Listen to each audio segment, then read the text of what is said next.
At my brother's wedding, my mother dragged his boss over to my table near the kitchen doors to introduce me as the unemployed loser who showed up for the free buffet. I took a sip of my water and laughed. The boss stared at me, his face draining of color, before turning to my mother to inform her that her golden boy was fired because I was actually his new boss. My name is Camille. I am 34 years old, and my family had no idea the daughter they treated like trash had just bought their entire reality. Before I continue this story, let me know where you are watching from in the comments below. Hit like and subscribe if you ever had to stand up to toxic relatives who underestimated your worth. The clinking of crystal glasses and the soft melodies of a live string quartet drifted across the manicured lawns of the country club. It was a picture-perfect outdoor reception. My older brother Bradley was marrying into a prominent Chicago family, and my parents had spared no expense to match their new in-laws' wealth. Massive floral arrangements covered every table except for mine. I was seated at table 14, wedged so tightly against the swinging kitchen doors that a waiter bumped my chair every time a tray of appetizers went out. I sat alone, wearing a simple navy dress, sipping tap water, while the rest of the family toasted with vintage champagne at the head table. I did not mind the isolation. It gave me a perfect vantage point to watch the charade unfold. My mother Patricia materialized from the crowd, her diamond necklace catching the evening light. She was gripping the arm of a distinguished-looking man in a tailored gray suit. I recognized him immediately as Donovan Croft, the chief executive officer of the investment firm where Bradley worked as a wealth manager. My mother steered him directly toward my table in the shadows. I knew exactly what she was doing. She needed a prop to make Bradley look better by comparison, and as the family scapegoat, I was her favorite tool. Donovan, I want you to meet my daughter Camille. My mother announced, her voice deliberately loud enough for the neighboring tables to hear. Please excuse her appearance. We tried to get her something appropriate to wear, but you know how it is. She is the unemployed loser of our family. She just lives off our generosity. I am pretty sure she only showed up today to take advantage of the free buffet. I placed my water glass down on the cheap tablecloth. I did not flinch. I did not shrink away. I just looked up at my mother and let out a genuine, relaxed laugh. My mother frowned, clearly annoyed that I was not cowering in embarrassment. I told you she has no shame, she whispered loudly to Donovan. Bradley carries the entire weight of the family legacy while she refuses to even look for a job. Donovan did not agree with her. He was not looking at my mother. He was staring directly at me, his eyes wide and his jaw slightly slack. The color rapidly drained from his face until he looked like he might pass out right there on the grass. Camille, he managed to say, his voice trembling. Miss Adams. Hello, Donovan, I replied smoothly, crossing my legs. I did not expect to see you until our board meeting on Monday morning. My mother let out a sharp, confused scoff. Board meeting, Donovan? What is she talking about? Do not let her crazy stories confuse you. She does not even have a bank account, let alone a board meeting. Donovan slowly pulled his arm out of my mother's grasp. He took a step back from her, wiping sweat from his forehead. Patricia, he said, his voice dropping to a panicked whisper. What are you doing? Are you trying to destroy me? Destroy you? My mother asked, her fake smile finally faltering. I am just introducing you to my deadbeat daughter. That woman is not a deadbeat, Donovan snapped, abandoning all country club etiquette. That is Camille Adams, the founder and chief executive officer of Vanguard Acquisitions. They are the private equity firm that bought out my entire company yesterday afternoon. She is my new boss. The silence that fell over our corner of the reception was deafening. My mother stared at me, her eyes darting between my simple dress and Donovan's terrified face. Her mouth opened, but no words came out. The wealthy, powerful man she had been trying to impress was currently standing at attention in front of the daughter she had just publicly humiliated. And Patricia, Donovan continued, his voice shaking with anger and fear. You need to know that as of an hour ago I reviewed the personnel files. Your son Bradley is officially fired. My mother stumbled backward, bumping into a waiter holding a tray of champagne. Glasses shattered on the stone patio, but the noise barely registered over the ringing in her ears. Fired, she gasped. That is impossible. Bradley is your top manager. He brings in millions. He brings in liabilities, Donovan shot back before giving me a frantic apologetic bow and practically sprinting away toward the parking valet. The sound of the breaking glass had caught the attention of the head table. Bradley, looking flushed and furious in his custom tuxedo, zeroed in on our location. He marched across the lawn, shoving past confused guests and startled waiters. His pristine image was completely gone, replaced by raw, unhinged rage. He stormed over to table 14, slamming his hands down on the surface so hard my water glass tipped over. "What did you do?" Bradley screamed, spit flying from his lips. "I just got a termination email from Human Resources on my own wedding day. You ruined my life.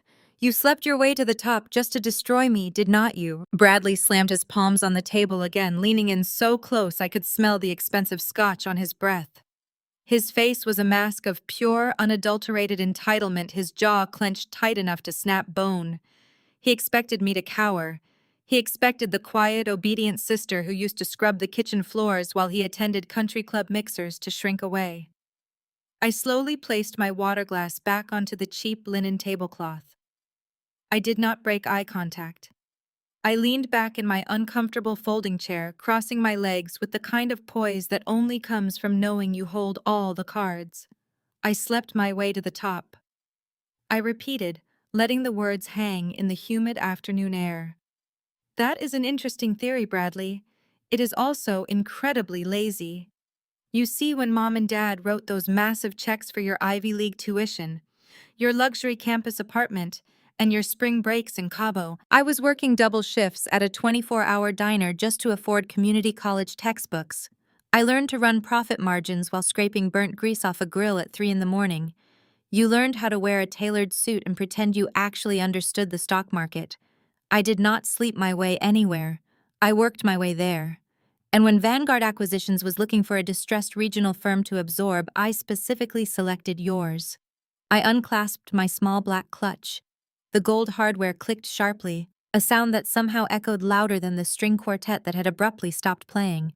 I pulled out a thickly bound financial ledger neatly tabbed and highlighted with bright red sticky notes and tossed it onto the table right over a spilled plate of appetizers.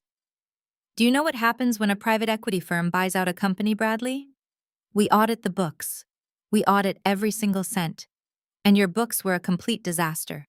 Bradley stared at the ledger like it was a venomous snake. The angry flush in his cheeks rapidly faded into a sickly, chalky white. I watched his throat bob as he swallowed hard. I found the shadow accounts. I continued, my voice calm, projecting effortlessly across the silent lawn so that every guest, every groomsman, and every horrified in-law could hear me clearly. I found the phantom clients you invented. I found the wire transfers you authorized from elderly client accounts directly into a shell corporation. $1.2 million, Bradley. That is what you stole from Donovan Lancaster firm. That is what you stole from innocent people. He took a step back, his hands dropping to his sides. His mouth opened, but only a pathetic, raspy sound emerged. "You are lying," he finally choked out, looking frantically toward the crowd, desperately seeking a friendly face. "She is crazy. She has always been jealous of me. She is making this up entirely." I tapped the red cover of the ledger with my index finger. Page 42 shows the wire transfer you made last month for $90,000 to a luxury car dealership downtown. I believe that covers the exact cost of the brand new Porsche parked by the valet stand right now. Page 56 details a payment of $150,000 to the very catering company currently serving us miniature crab cakes. You did not just embezzle money, Bradley. You used stolen funds to pay for this ridiculous wedding. You used stolen money to buy your wife a massive diamond ring. You built this entire flawless, wealthy, golden boy persona using stolen cash. The murmurs among the guests shifted into loud, panicked whispers. I saw a few of Bradley groomsmen physically step away from him, creating a clear circle of isolation around my brother. The illusion he had spent his entire adult life cultivating was shattering right in front of his eyes. He had always needed everyone to believe he was a financial genius, a self-made success story who conquered the corporate world through sheer brilliance. But the truth was undeniably printed in the document resting inches from his trembling fingers. He was nothing more than a desperate criminal wearing an expensive tuxedo. The reality of his impending destruction was finally sinking in. I could see the exact moment his arrogance gave way to pure, unadulterated panic. He looked like a cornered animal frantically searching for an escape route that did not exist. His breathing grew shallow and rapid, his eyes darting wildly across the faces of the people he had spent years trying to impress. Before Bradley could utter another pathetic denial, my mother shoved her way to the front of the crowd. Her designer heels tore through the perfectly manicured grass as she marched forward. She stepped directly in front of Bradley, shielding her precious son with her body as if I were holding a weapon instead of a financial report. She glared down at me, her eyes burning with a toxic mixture of maternal fury and desperate arrogance. "Shut your mouth right now, Camille," she hissed, pointing a manicured finger mere inches from my face. "You are ruining your brother's perfect day over absolutely nothing. A minor accounting error is not a crime. You are just trying to cause drama because you cannot stand seeing him happy." I looked at the woman who had spent my entire life making me feel invisible. "You call stealing over $1 million a minor accounting error? He is going to federal prison, Mom. He broke the law to fund a lifestyle he could never actually afford." My mother lifted her chin, refusing to break character, refusing to accept the reality of the disaster unfolding around her. "So what if he borrowed some money from the firm? We already took care of it." I tilted my head, genuinely curious. "Took care of it? How?" My mother sneered. "We used your safety net." "My safety net," I repeated, keeping my voice dangerously level. The evening breeze felt too cold. I looked at the woman who had given birth to me, searching her manicured face for an ounce of remorse. I found absolutely nothing but defiant entitlement. "Gregory." My father stepped out from the crowd. He adjusted his silk tie, shooting an apologetic smile to the whispering guests before standing next to my mother. He looked at me with that familiar, patronizing disappointment he had perfected over 3 decades. "Do not make a scene out of this, Camille," my father said, lowering his voice. "Your brother made a minor accounting error at work. He was under immense pressure trying to secure his promotion. He took a short-term advance from the firm. When the compliance department started asking questions, we simply did what any loving family would do. We stepped in to protect him." "A minor accounting error," I echoed, tapping the financial ledger resting on the table. "He stole over $1 million. And to cover his tracks, you stole from me." "We did not steal anything," my mother snapped, her chest heaving beneath her designer gown. "That trust fund was family money. It belonged to the family." "It belonged to me," I fired back. "Grandma explicitly set up that $500,000 trust in my name. She locked it down because she knew exactly what you two would do. She watched you buy Bradley a new car while making me take out predatory student loans to pay for textbooks. She knew you would drain every single asset you could reach to fund his lifestyle. That money was my inheritance." "You did not need it," my father argued. "You were already living in the city, working all hours of the night. Bradley had appearances to maintain.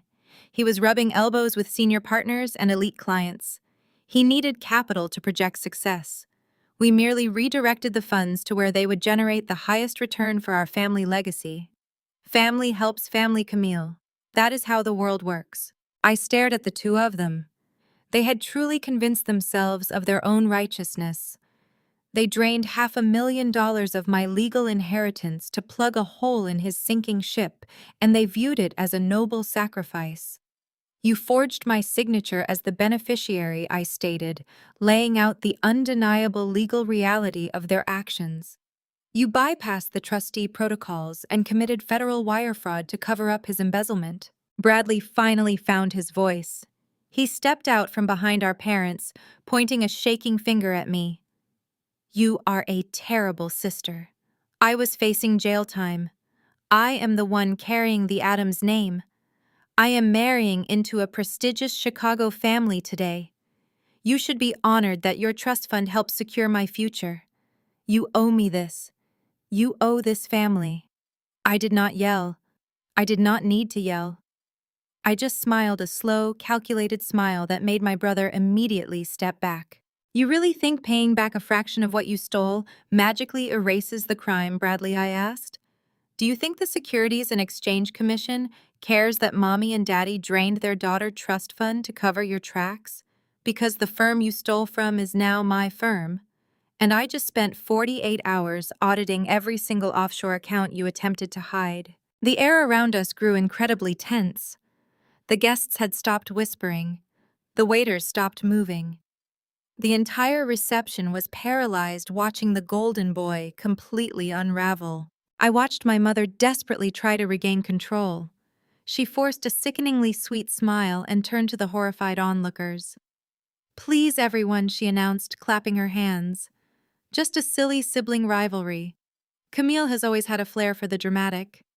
Let us head to the ballroom for the first dance. The champagne is waiting. Nobody moved. Nobody even blinked. Then the heavy doors of the bridal suite swung open.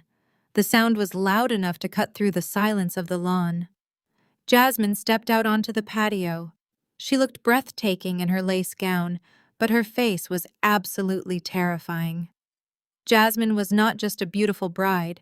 She was a senior assistant district attorney for Chicago. She spent her days prosecuting exactly the kind of white-collar criminals my brother was pretending not to be. Her brilliant legal mind was razor-sharp. She walked slowly across the grass. The train of her wedding dress dragged behind her, gathering stray leaves, but she did not care. Her dark eyes were locked onto Bradley. The crowd parted for her like the Red Sea. My parents immediately tried to intercept her. Jasmine, sweetheart. My mother cooed, rushing forward with her hands outstretched. Do not listen to a word Camille says. She is having a mental breakdown. We are handling it. Jasmine did not even look at my mother. She stepped smoothly around her, never breaking eye contact with her new husband. She stopped 2 feet away from Bradley. Her posture was perfectly straight, her jaw set with lethal composure. Bradley, Jasmine said, her voice eerily calm and commanding. I was standing by the open window of the bridal suite. I heard the words offshore accounts. I heard the word wire fraud. And I heard the word embezzlement. Bradley swallowed hard, sweat soaking into his pristine white collar. Jasmine, baby, please, he stammered, raising his hands in a placating gesture. It is a misunderstanding. Camille is making up garbage. She is jealous. Jasmine ignored his pathetic attempt at manipulation. She looked down at the red financial ledger, resting on my table. Then she looked back up at the terrified man. I am going to ask you one question, Bradley, Jasmine said, her voice dropping to a dangerous, uncompromising volume. And you are going to answer me honestly. Where exactly did the money for this wedding come from? Jasmine stood perfectly still. The sheer volume of the tulle and lace of her gown starkly contrasted with the razor-sharp focus in her dark eyes. I watched my brother physically shrink under the weight of her stare. Bradley let out a high-pitched, nervous laugh that sounded more like a choke. He reached out, attempting to gently grab Jasmine by the shoulders, but she immediately took a calculated step backward. The rejection was subtle, but to a man obsessed with control, it was devastating. Bradley ran a trembling hand through his perfectly styled hair. He looked at me, then back at his bride, his face shifting into a mask of manufactured pity. Jasmine, sweetheart. He began, his voice dripping with fake, soothing concern. You cannot possibly listen to a word she says. Camille has been like this for years. She is deeply unwell.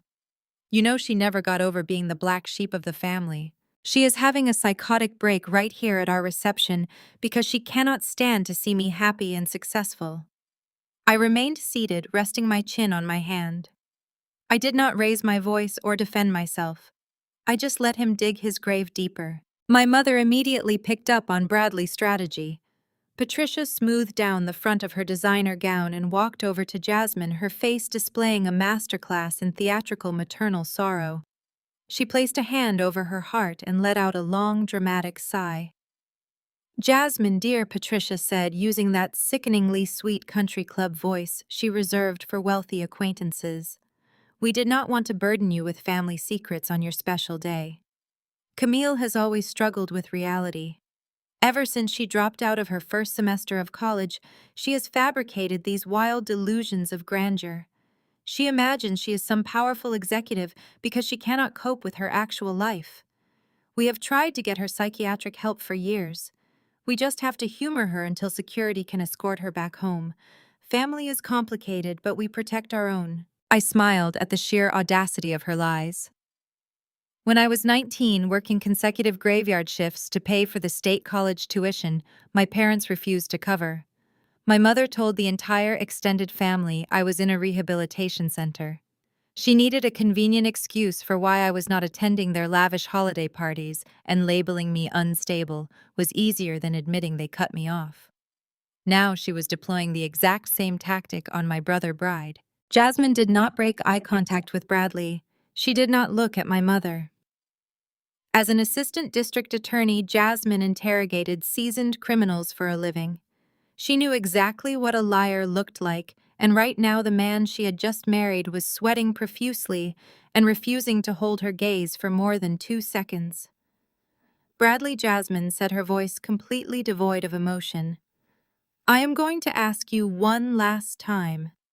Did you embezzle $1.2 million from your employer?" Bradley puffed out his chest, attempting to summon some righteous indignation. "Of course not. Jasmine, I am a senior wealth manager. My financial records are flawless. This entire ledger is a prop she printed at a local copy shop just to ruin our wedding. She has absolutely zero proof of anything." That was my cue. I uncrossed my legs and sat up straight. I reached back into my small black clutch and retrieved a sleek, matte black USB drive. The heavy metal felt cool against my fingers.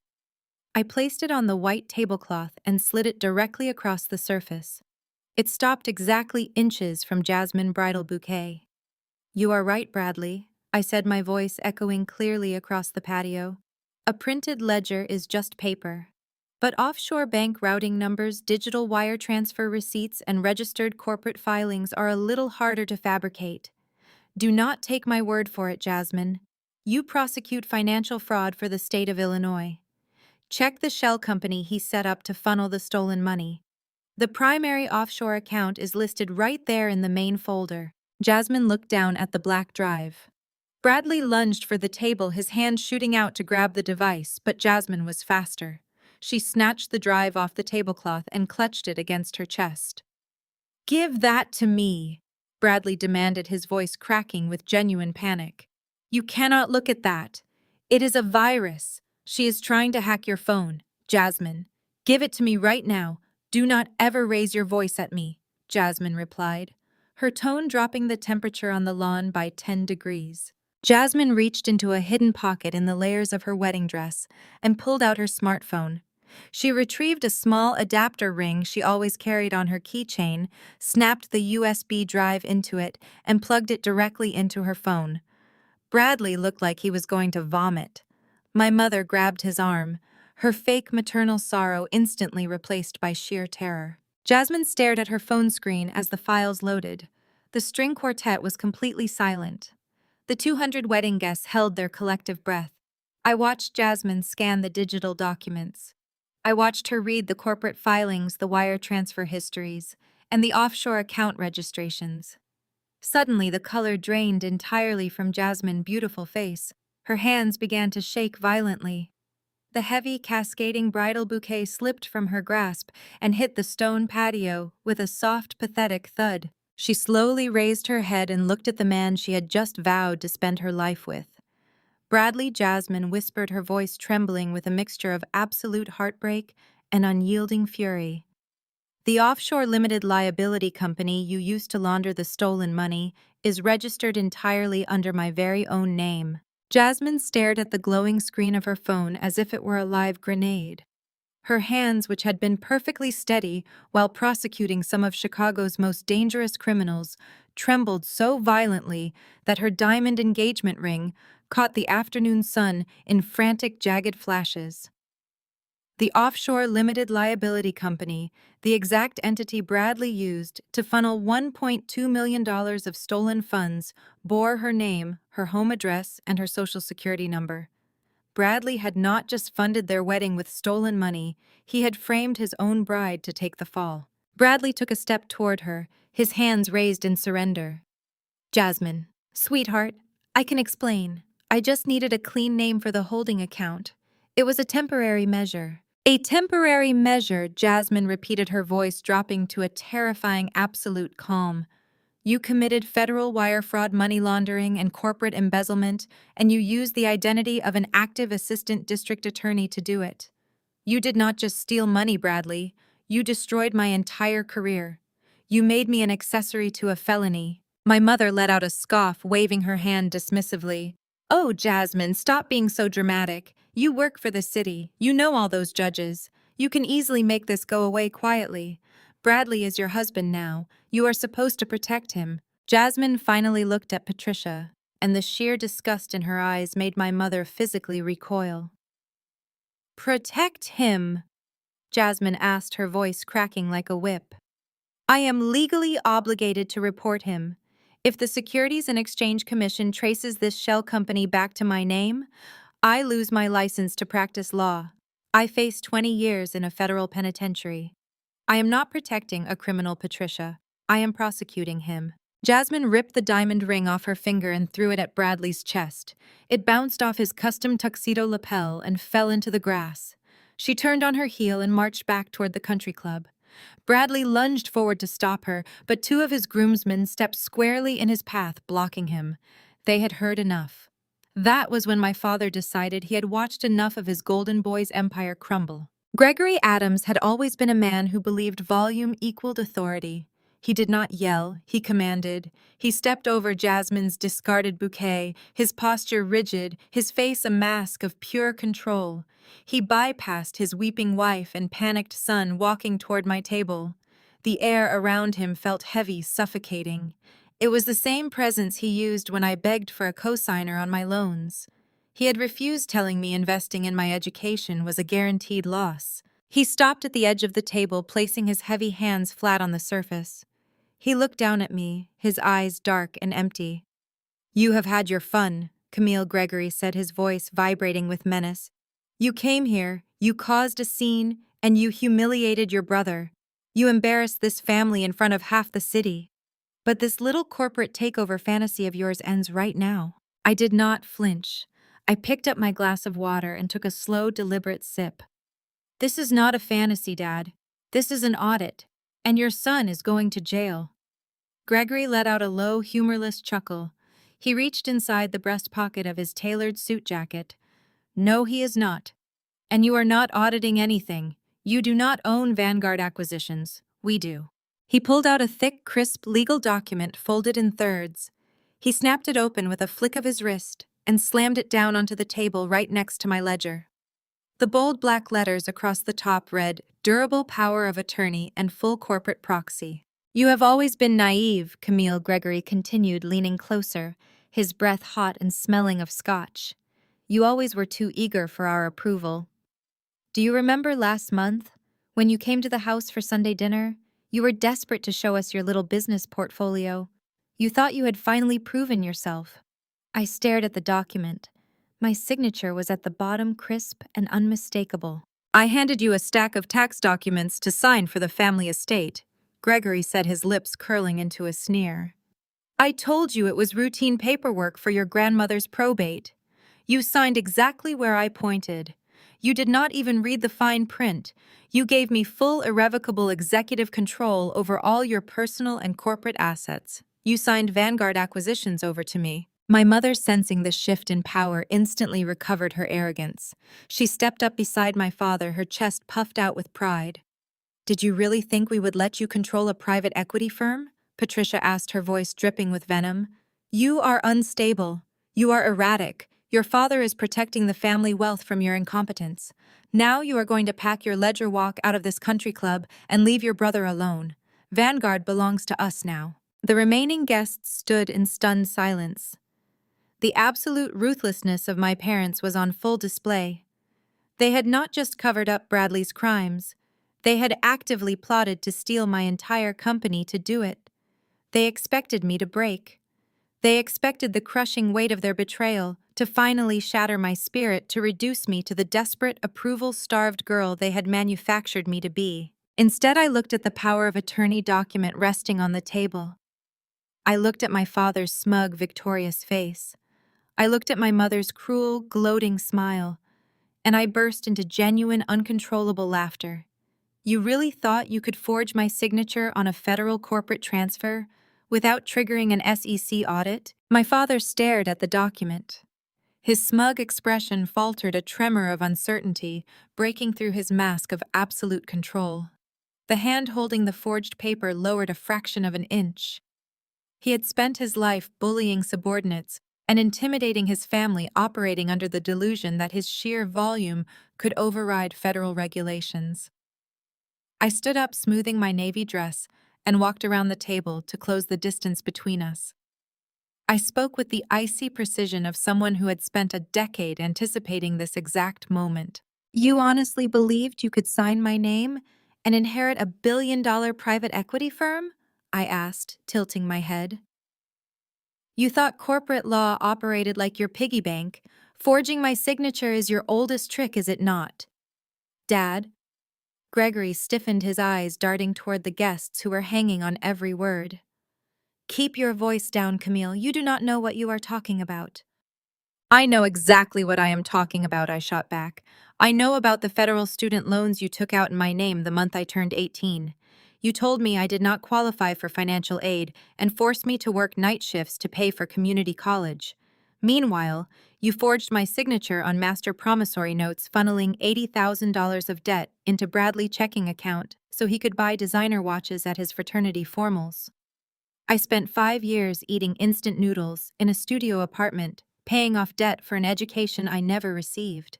I learned your handwriting perfectly.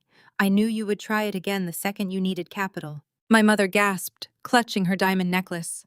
"That was for the family," she cried out, her voice shrill and desperate. "Bradley was making connections. He was securing our future. We were going to pay you back once he made partner." "You were never going to pay me back," I said. "You were going to bleed me dry until there was absolutely nothing left, which is why when I saw the inevitable crash coming, I left cheese in the trap." Gregory looked at the document, a horrifying realization dawning. "What did you do?" he demanded, his voice dropping to a gravelly whisper. "I did nothing," I replied smoothly. "You did it yourself. You see, the document you slipped into my grandmother's probate file was not a proxy for Vanguard acquisitions. Vanguard operates under a multi-signature board process requiring biometric authentication. A simple piece of paper could never transfer ownership. The entity listed on that document, the one you blindly forged my signature to seize control of, is a dummy corporation." I paused, letting the silence stretch across the lawn. The quartet members were packing their instruments, eager to flee. The wealthy guests who had been drinking vintage champagne were now clutching their glasses, paralyzed by the unfolding disaster. "It is a honeypot account," I continued, my voice carrying a lethal calm.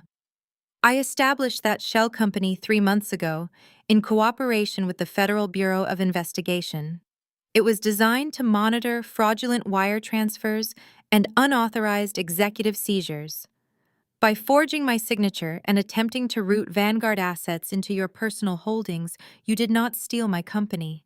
You walked directly into a federal wire fraud trap.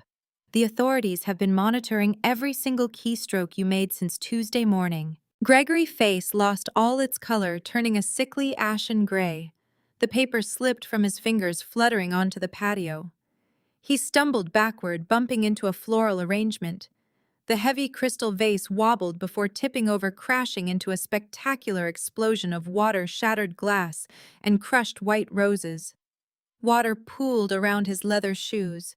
"You set me up!" Gregory gasped, his chest heaving as he struggled to draw breath.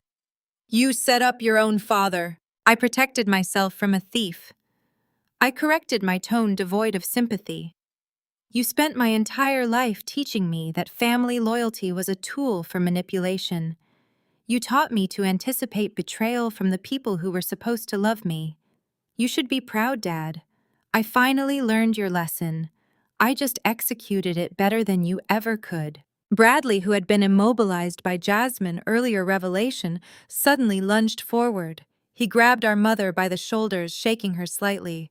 Do something, Mom. Tell her to fix this. Tell her to call them off. I cannot go to federal prison. I am getting married today. My reputation will be ruined. Patricia looked wildly between her son, her husband, and me. Her perfectly constructed world of country club lunches and fake prestige was burning to the ground, and she had no water to put out the fire. She looked at Jasmine, who was still staring at the digital evidence of her ruined legal career on her phone screen. Jasmine. Patricia pleaded, reaching out a trembling hand.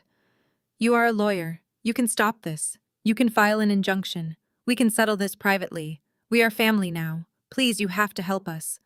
Jasmine swatted my mother hand away as if she were a diseased insect. We are absolutely nothing, Patricia. I am calling the police. I am reporting a stolen identity, and then I am filing for an annulment. Before my mother could scream, the heavy wooden doors of the country club kitchen swung open. A man in a crisp white chef uniform stepped out onto the patio. He held a leather billing folder in his hands, his expression a tight mask of extreme professional discomfort. He cleared his throat loudly, breaking through the chaotic shouting. Excuse me, Mr. Adams, the head caterer said, his voice hesitant but urgent as he looked directly at my father. I am so incredibly sorry to interrupt you, but there seems to be a serious problem. The final $40,000 payment for the wedding reception just bounced entirely. Your bank accounts are frozen. The caterer stood there, the leather billing folder clutched to his chest like a shield against the sudden suffocating silence of the patio. Bradley stared at the man, his jaw working uselessly before a frantic manic energy seized him. He plunged his hand into his tuxedo trousers, retrieving a sleek designer wallet.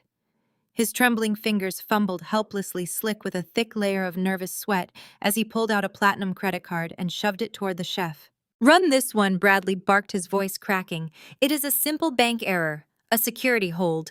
Run the platinum card. The caterer looked at the card, then back at Bradley, his expression shifting from professional discomfort to genuine pity. Sir, we already tried processing the secondary cards on file. The platinum card declined. The corporate black card declined. Even the joint checking debit card returned an insufficient funds error. Your financial institution has placed a hard lock on every account associated with your Social Security number. We cannot release the dinner service to the ballroom until the balance is completely settled. A collective gasp rippled through the remaining onlookers. Bradley staggered backward across the patio, looking exactly as though he had been physically struck. He looked at his hands, then at the wallet, as if the leather object had suddenly betrayed him. Gregory face flushed a dangerous mottled purple. He reached into his own jacket, retrieving his wallet. Give me the machine! Gregory snapped, his heavy voice attempting to restore the shattered illusion of absolute control. I will cover my son, reception. The caterer produced a mobile payment terminal. Gregory slid his prestigious metal card into the reader. The machine beeped a sharp, denying tone that cut through the garden air. The digital screen immediately flashed red. Declined. Gregory stared at the small screen, his chest heaving. Run it again, he demanded. The plastic machine beeped again. Declined. The federal trap had not just frozen Bradley assets. Because Gregory had intertwined his personal wealth with the fraudulent shell company, in his botched attempt to steal my firm, the authorities had frozen everything connected to the Adams family name.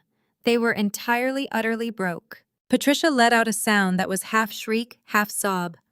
Her manicured hands flew to her face, smudging her expensive makeup. She looked wildly around the patio, her eyes darting from her ruined husband to her humiliated son, before finally locking onto me. The sheer entitlement that had fueled her entire existence ignited into desperate rage. Pay him! Patricia shrieked, marching toward my table. She pointed a trembling diamond-clad finger directly at my face. You are sitting there gloating while your family is humiliated. You just admitted you have millions. You own an entire private equity firm.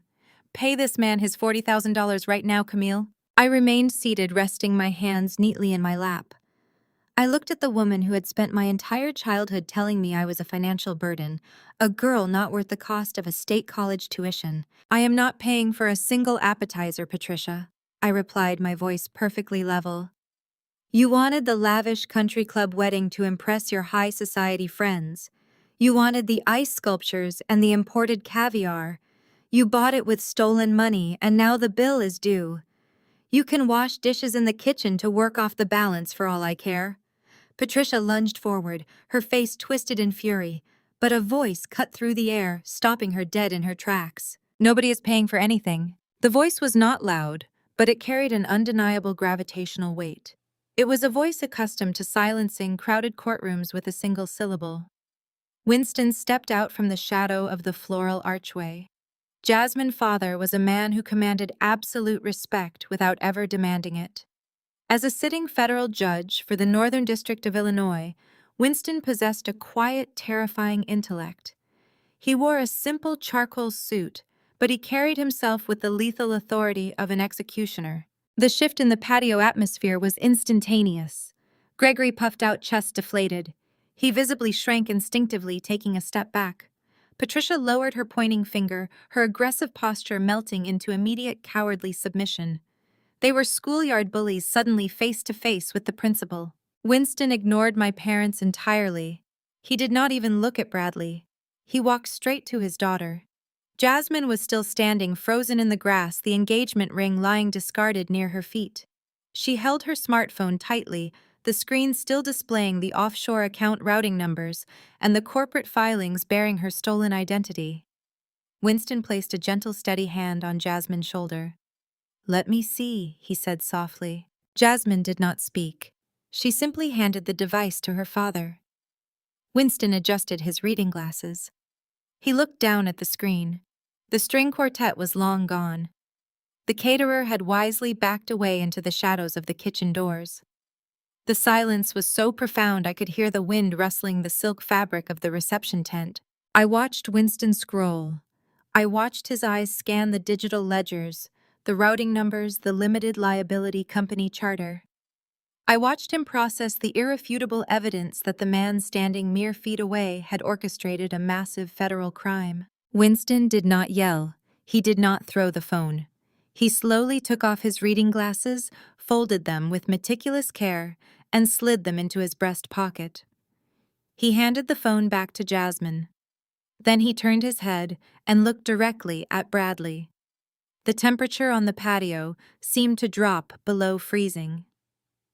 Bradley swallowed hard, his Adam apple bobbing visibly. He opened his mouth to speak, to offer some pathetic excuse, but the sheer force of Winston's glare paralyzed him. Winston took one slow, deliberate step toward the groom. "You used my daughter as a money mule." Bradley recoiled as if Winston had struck him across the face. The young, arrogant wealth manager who had confidently strutted through the country club just an hour ago was entirely gone. In his place stood a terrified boy, his mouth opening and closing silently as he searched for a lifeline that did not exist. He looked toward his father, but Gregory was still staring at the declined credit card terminal in absolute shock, his own financial ruin echoing in his mind.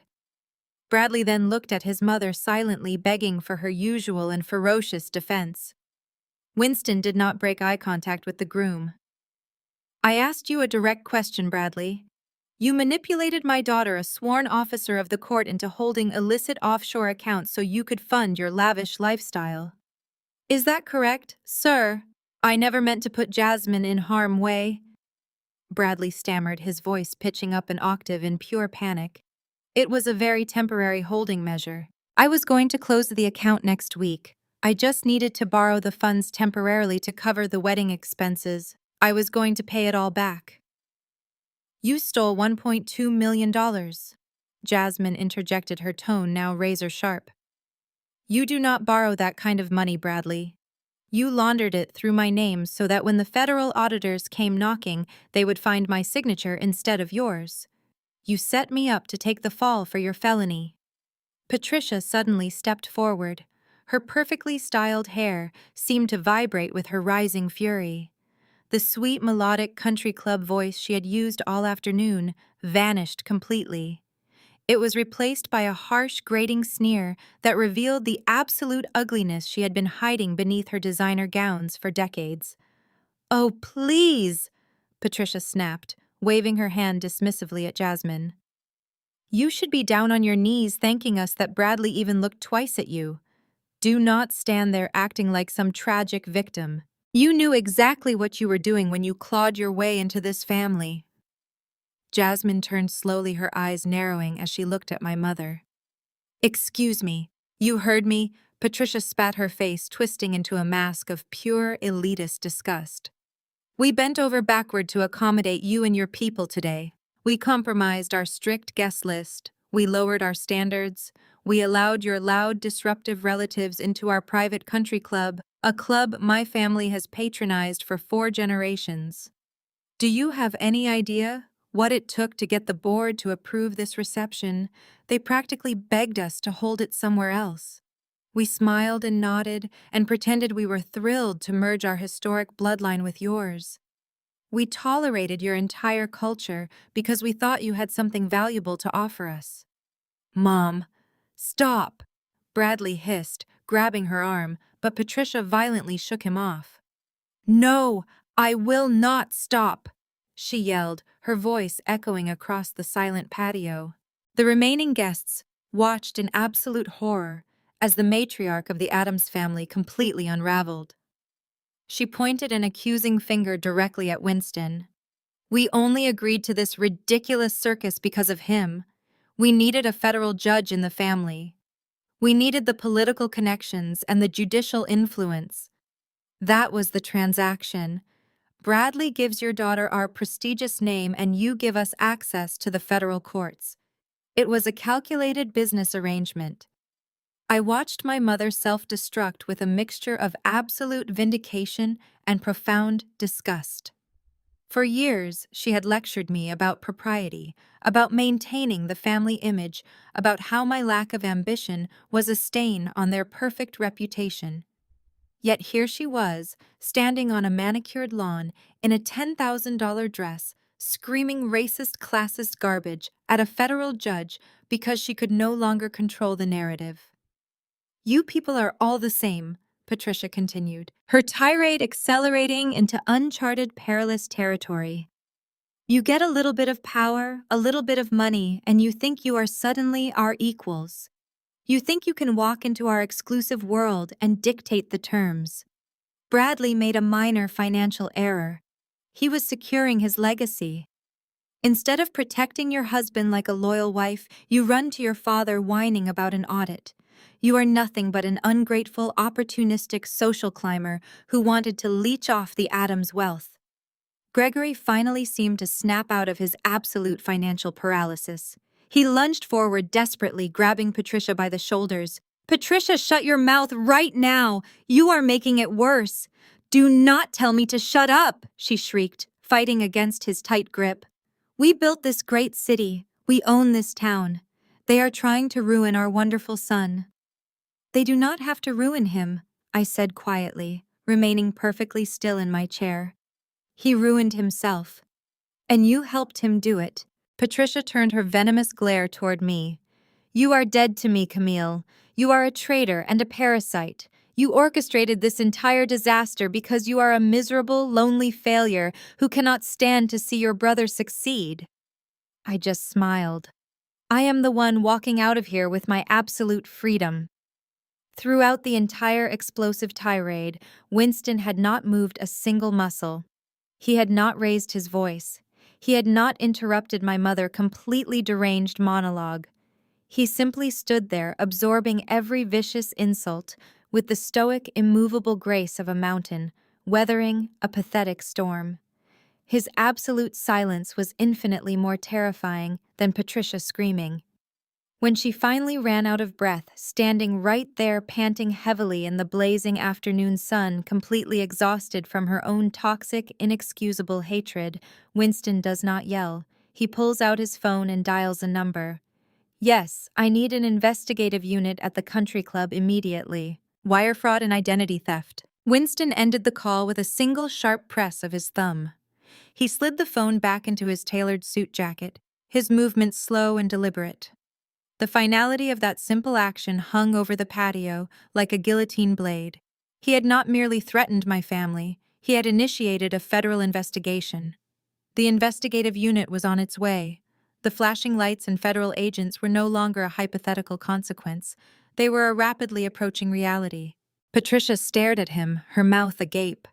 The adrenaline that had fueled her previous outburst evaporated instantly, leaving behind nothing but the shell of a woman who finally understood she had crossed an untouchable boundary. She looked at her husband for salvation. Gregory was completely frozen, his eyes locked on the spot where Winston had stood. The patriarch of our family, the man who had ruled our lives through financial intimidation and vocal aggression, was entirely powerless.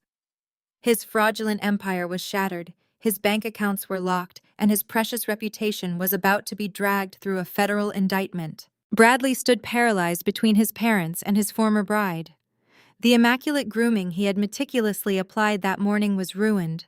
His custom tuxedo jacket was rumpled, his expensive silk tie hung loosely around his neck, and thick beads of sweat rolled down his forehead. He looked at Jasmine, whose face was a mask of cold, prosecutorial detachment. She was no longer looking at him as a partner or a lover. She was looking at him as a defendant.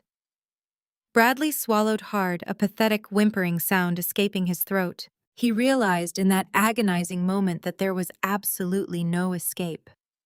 His mother's abhorrent tirade had destroyed any microscopic sliver of goodwill or leniency Winston might have previously considered. His father was financially ruined, utterly incapable of buying him a high-priced defense team or bribing the right officials. He was entirely alone.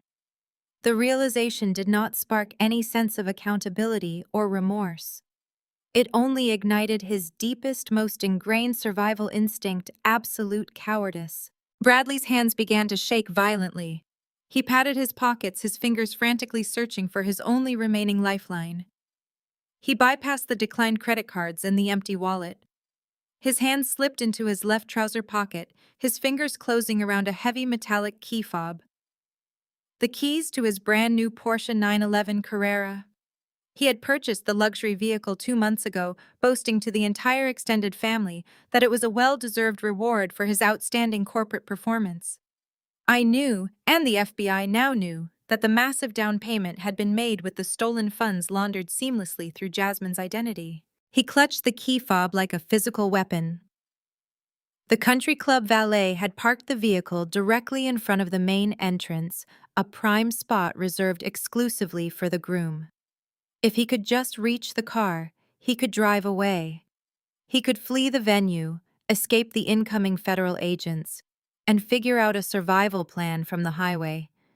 He did not care about abandoning his parents to face the Federal Bureau of Investigation alone. He did not care about the humiliated bride standing quietly on the lawn.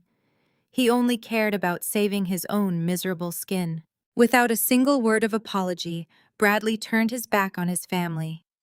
He shoved past his own mother, nearly knocking Patricia into a table of untouched champagne glasses.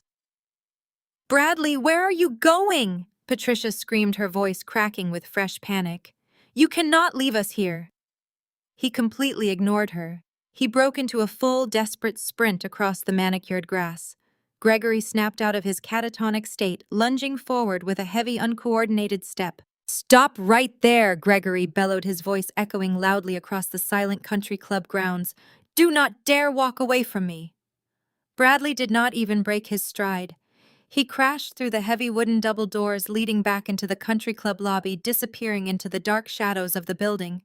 The heavy doors swung shut behind him with a loud, hollow thud. He had chosen the ultimate act of cowardice. I remained seated at my table watching the spectacle unfold. I felt no surprise. My brother had always been a master of avoiding consequences, perfectly trained by our parents to let others absorb the damage of his failures. For the first time in his life, there was no one left to shield him from reality. Patricia collapsed into a white wrought iron chair, burying her face in her trembling hands. She began to sob loudly, a chaotic, pathetic sound that earned zero sympathy from the remaining guests. Gregory stood alone in the center of the patio, his fists clenched tightly at his sides, staring helplessly at the closed doors. He looked exactly like a defeated general surveying a totally lost battlefield. Winston gently placed his arm around Jasmine, guiding her a few steps away from my toxic parents. The air was thick with agonizing tension. We were all simply waiting for the inevitable arrival of federal law enforcement. 2 agonizing minutes passed. Then the heavy wooden doors swung open once again. Everyone expected to see federal agents marching onto the lawn. Instead, a young man wearing the crisp crimson uniform of the country club valet service stepped out onto the patio. He looked incredibly uncomfortable, his wide eyes scanning the crowd of wealthy, utterly silent guests. In his right hand, he held the heavy metallic Porsche key fob. He spotted Gregory standing alone, and he slowly walked forward hesitantly, holding out the silver keys in his hand. "Excuse me, Mr. Adams," the valet said, his voice shaking slightly under the intense scrutiny. "I am so sorry to interrupt. Mr. Bradley Adams just ran out to the front drive demanding his vehicle. Sir, a tow truck just hooked up your car. The repo agency said the title was collateral for a defaulted loan." Bradley snatched the keys from the valet, his face contorting into a mask of pure, unadulterated rage. He looked wildly around the patio, his chest heaving as his breath came in short, ragged gasps. He shouted directly at the employee, demanding to know the name of the repossession agency, screaming that it was all a massive mistake, a ridiculous clerical error, a misunderstanding. His voice cracked with a mixture of fear and fury as he threatened to sue the prestigious country club, the tow truck company, the bank, and absolutely anyone else who dared touch his expensive property. The valet simply swallowed hard and took a large, cautious step back, raising both of his hands in a universal gesture of absolute surrender, clearly wanting absolutely no part of this aristocratic meltdown. Bradley turned his furious gaze back to the silent crowd of stunned guests, demanding to know who was responsible for this targeted harassment. I slowly stood up from my chair. I reached and picked up my crystal flute of champagne from the tablecloth, taking a slow, deliberate sip as the liquid cooled my throat. The absolute silence of the patio magnified the sound of my heels clicking against the stone pavers as I walked toward the center of the gathering. The guests parted like the Red Sea, their eyes darting between my furious brother and my calm demeanor. Bradley locked his panicked eyes on me, his chest heaving erratically. I lowered my delicate glass and looked directly into my brother, widening, terrified eyes. I said, my voice projecting clearly and carrying absolute authority across the manicured lawn. Bradley blinked rapidly, his overloaded brain completely failing to process the simple, devastating statement I had just made. "You did what to me right now?" "I purchased your debt, Bradley." I explained, my tone as casual as if I were discussing the forecast. "My private equity firm, Vanguard Acquisitions, specializes in acquiring highly distressed assets. When I saw the horrific state of your personal finances during my routine background checks, I realized that you were a walking liability. You had recklessly leveraged every single asset you owned to project an absurd illusion of immense wealth to your colleagues. So my firm bought it all. We bought your luxury auto loan. We bought the ridiculous high-interest credit card debt you accumulated buying designer watches and flying first class to impress your shallow friends. We even bought the massive underwater mortgage on that absurdly overpriced downtown penthouse you proudly purchased last year. As of this morning, Vanguard Acquisitions formally holds the paper on your entire pathetic existence. I own you, Bradley." Bradley stumbled backward as if he had been physically shoved, his knees practically buckling under the crushing weight of the revelation. The facade of the successful self-made wealth manager was entirely stripped away, exposing the terrified fraud trembling beneath. He had spent his entire adult life mocking my career choices, belittling my quiet ambitions, and constantly asserting his inherent superiority as the golden male heir of the family. Now he was quite literally my personal debtor. He opened his mouth to speak, to offer some kind of flimsy defense or pathetic excuse, but absolutely no words materialized. He just stared at me, his face pale, clammy, and slick with cold, nervous sweat. Patricia let out a guttural, horrifying screech. Her maternal instincts deeply twisted and toxic as they were flared to violent life, as she watched her golden child completely destroyed in front of high society. She lunged forward toward me, her manicured hands curled tightly into aggressive claws, but Winston stepped smoothly into her path, his imposing presence acting as an impenetrable physical barrier. "Are you completely insane?" Patricia shrieked, pointing her trembling finger furiously around Winston, broad shoulder. "You cannot do this to your own flesh and blood. You are a cold, heartless monster, Camille.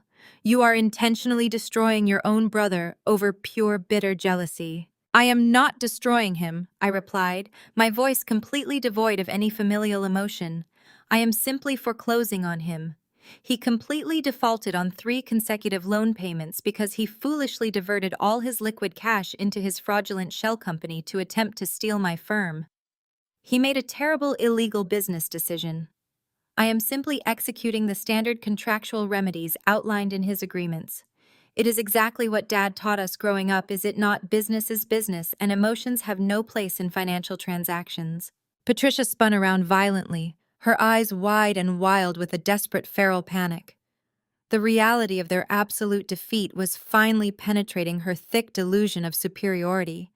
She looked fiercely at her husband, the man who had always magically fixed every family problem with a heavy signature and a massive check.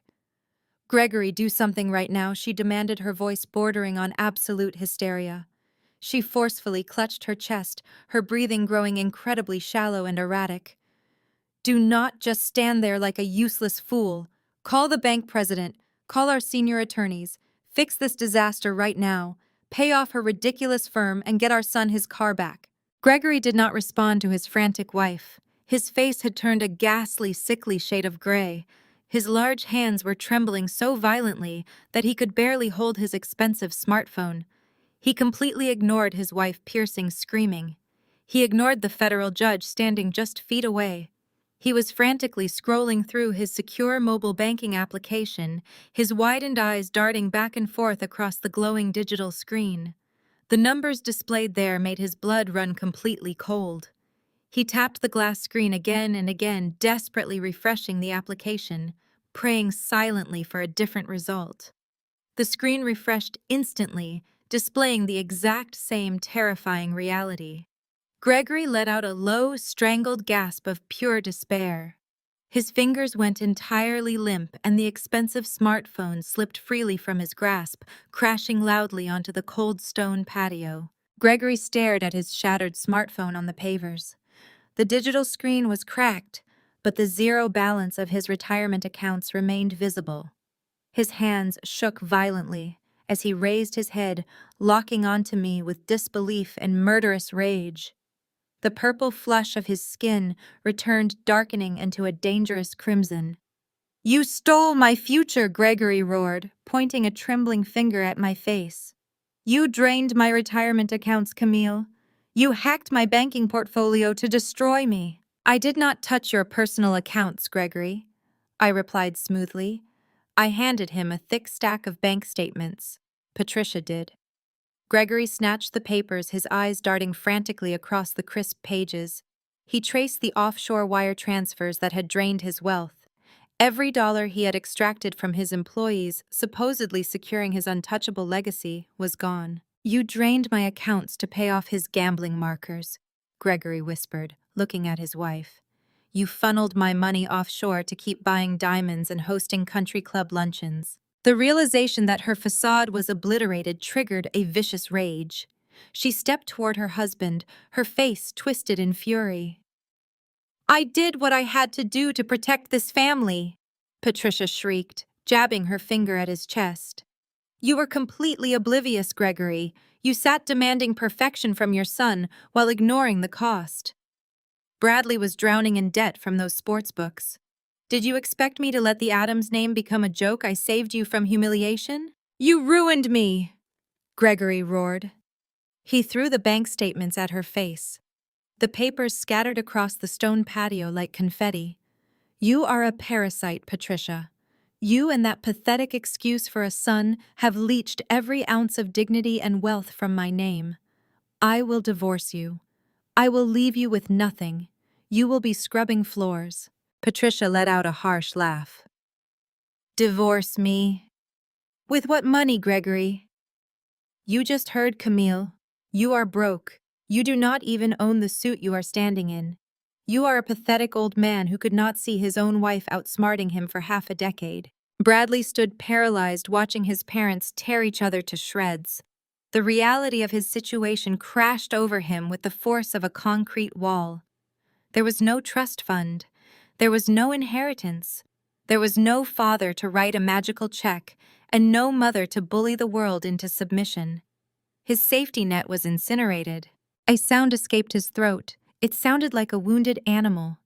He fell to his knees on the pavers, gripping his styled hair with both hands, tugging violently at the roots. His manicured image shattered into pieces.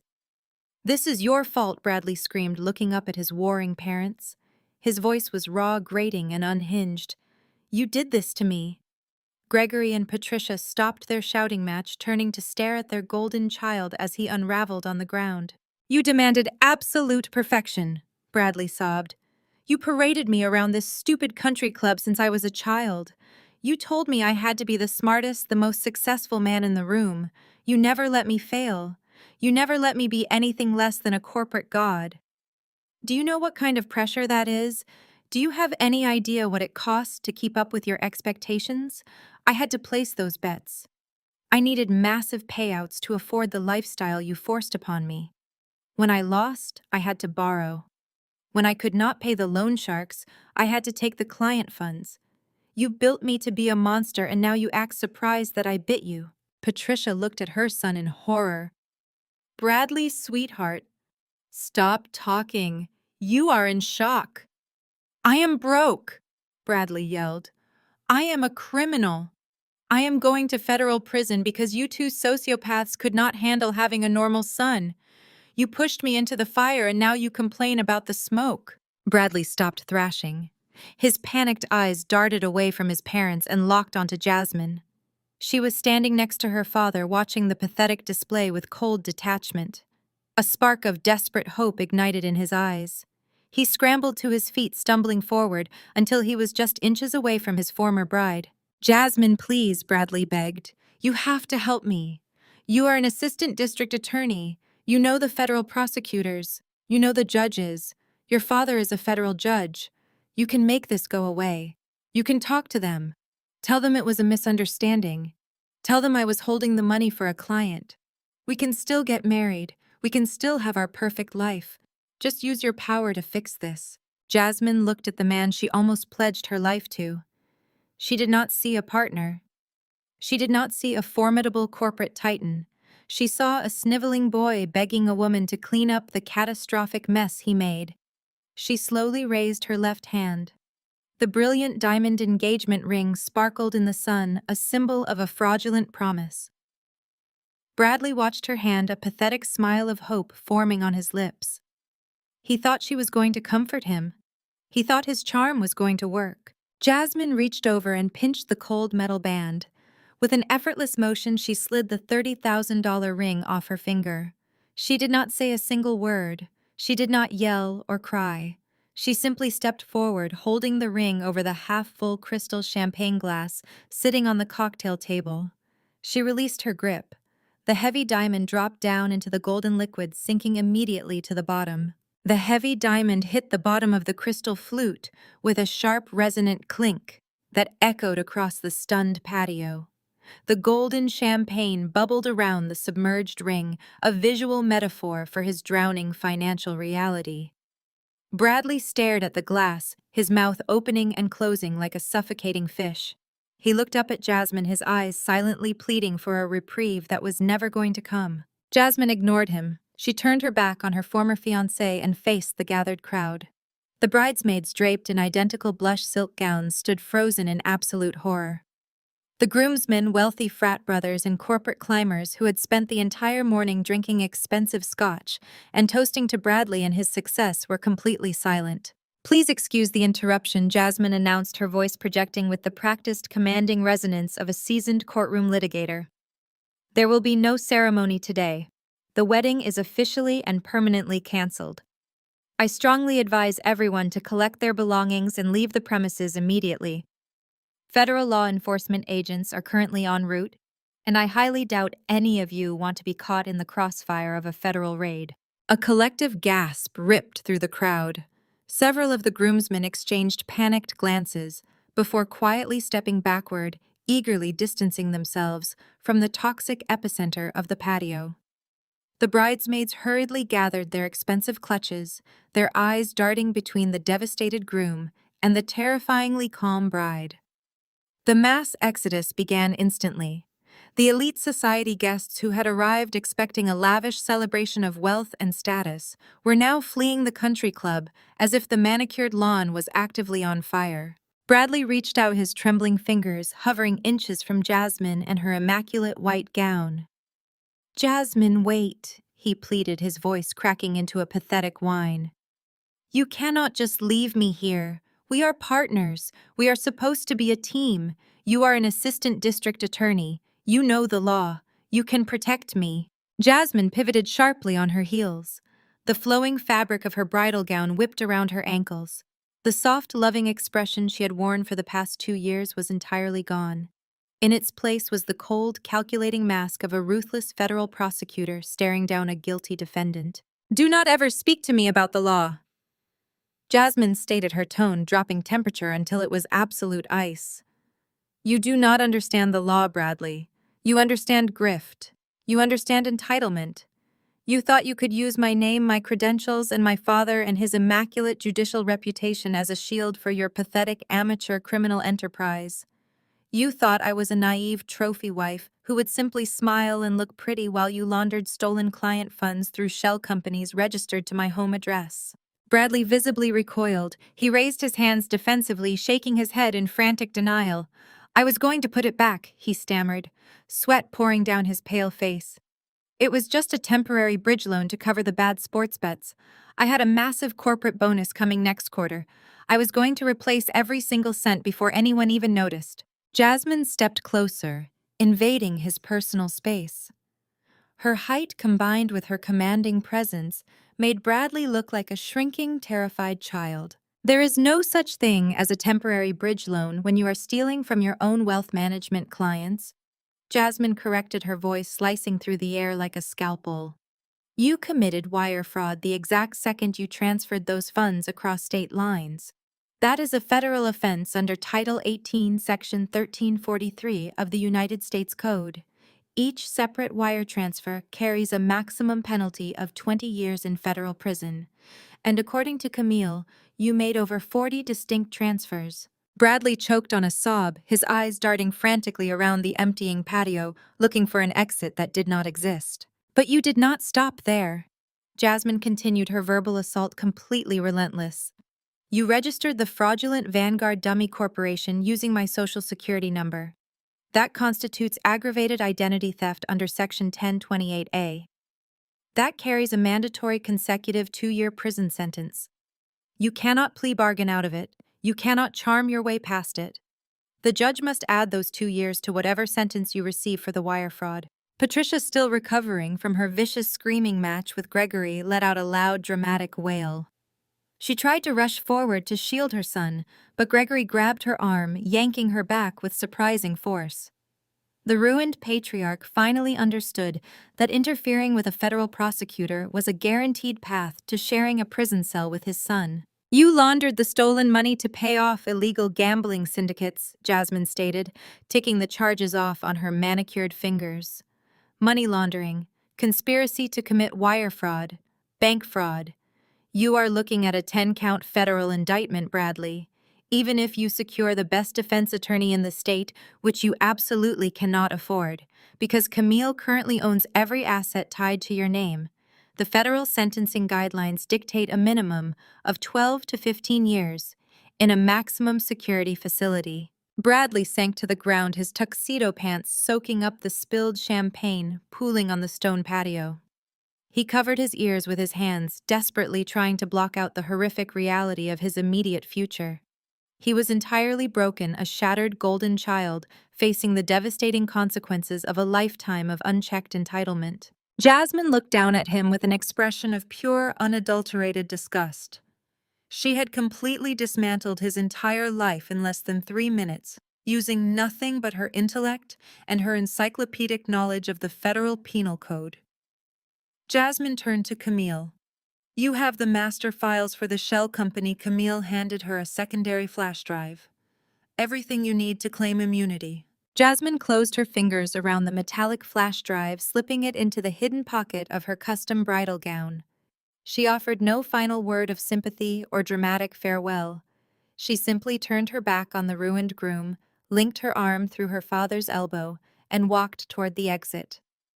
The illusion of a high society gathering evaporated, replaced by the frantic scramble of wealthy elites desperate to avoid a federal crime scene. The luxurious patio now resembled a sinking luxury liner. Then the sound arrived. It started as a faint, high-pitched wail echoing over the rolling green hills. Within seconds, the distant noise multiplied, layering into a cacophony of approaching sirens.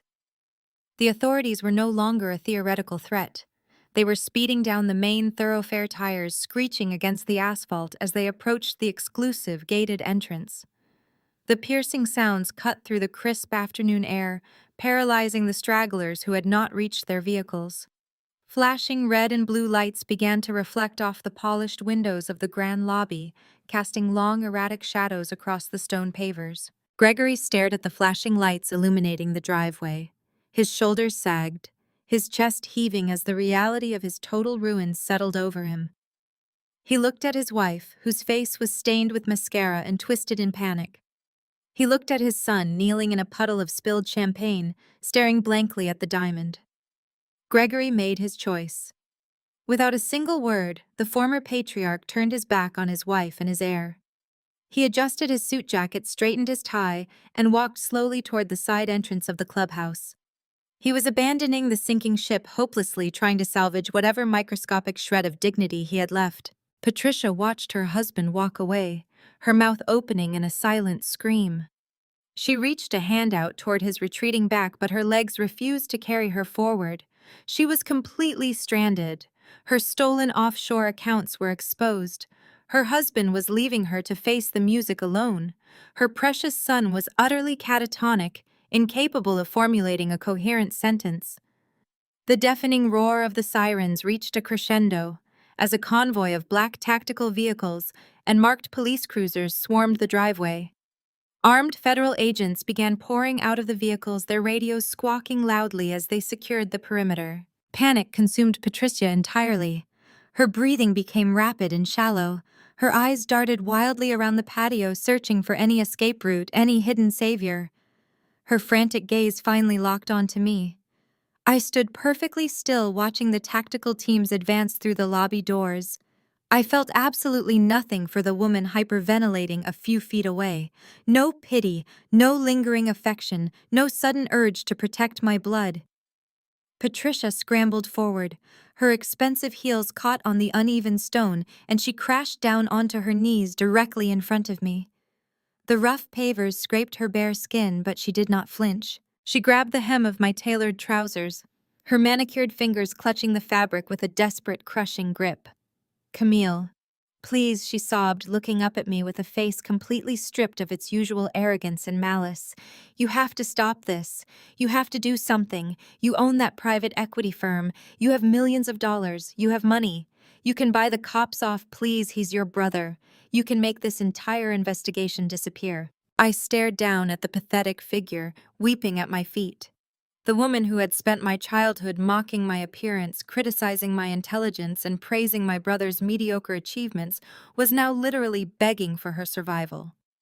Her tears left dark, wet streaks across her heavily powdered cheeks. "Please, Camille," she wailed, her voice echoing over the heavy footsteps of the approaching federal agents. "I am begging you. He is your own flesh and blood.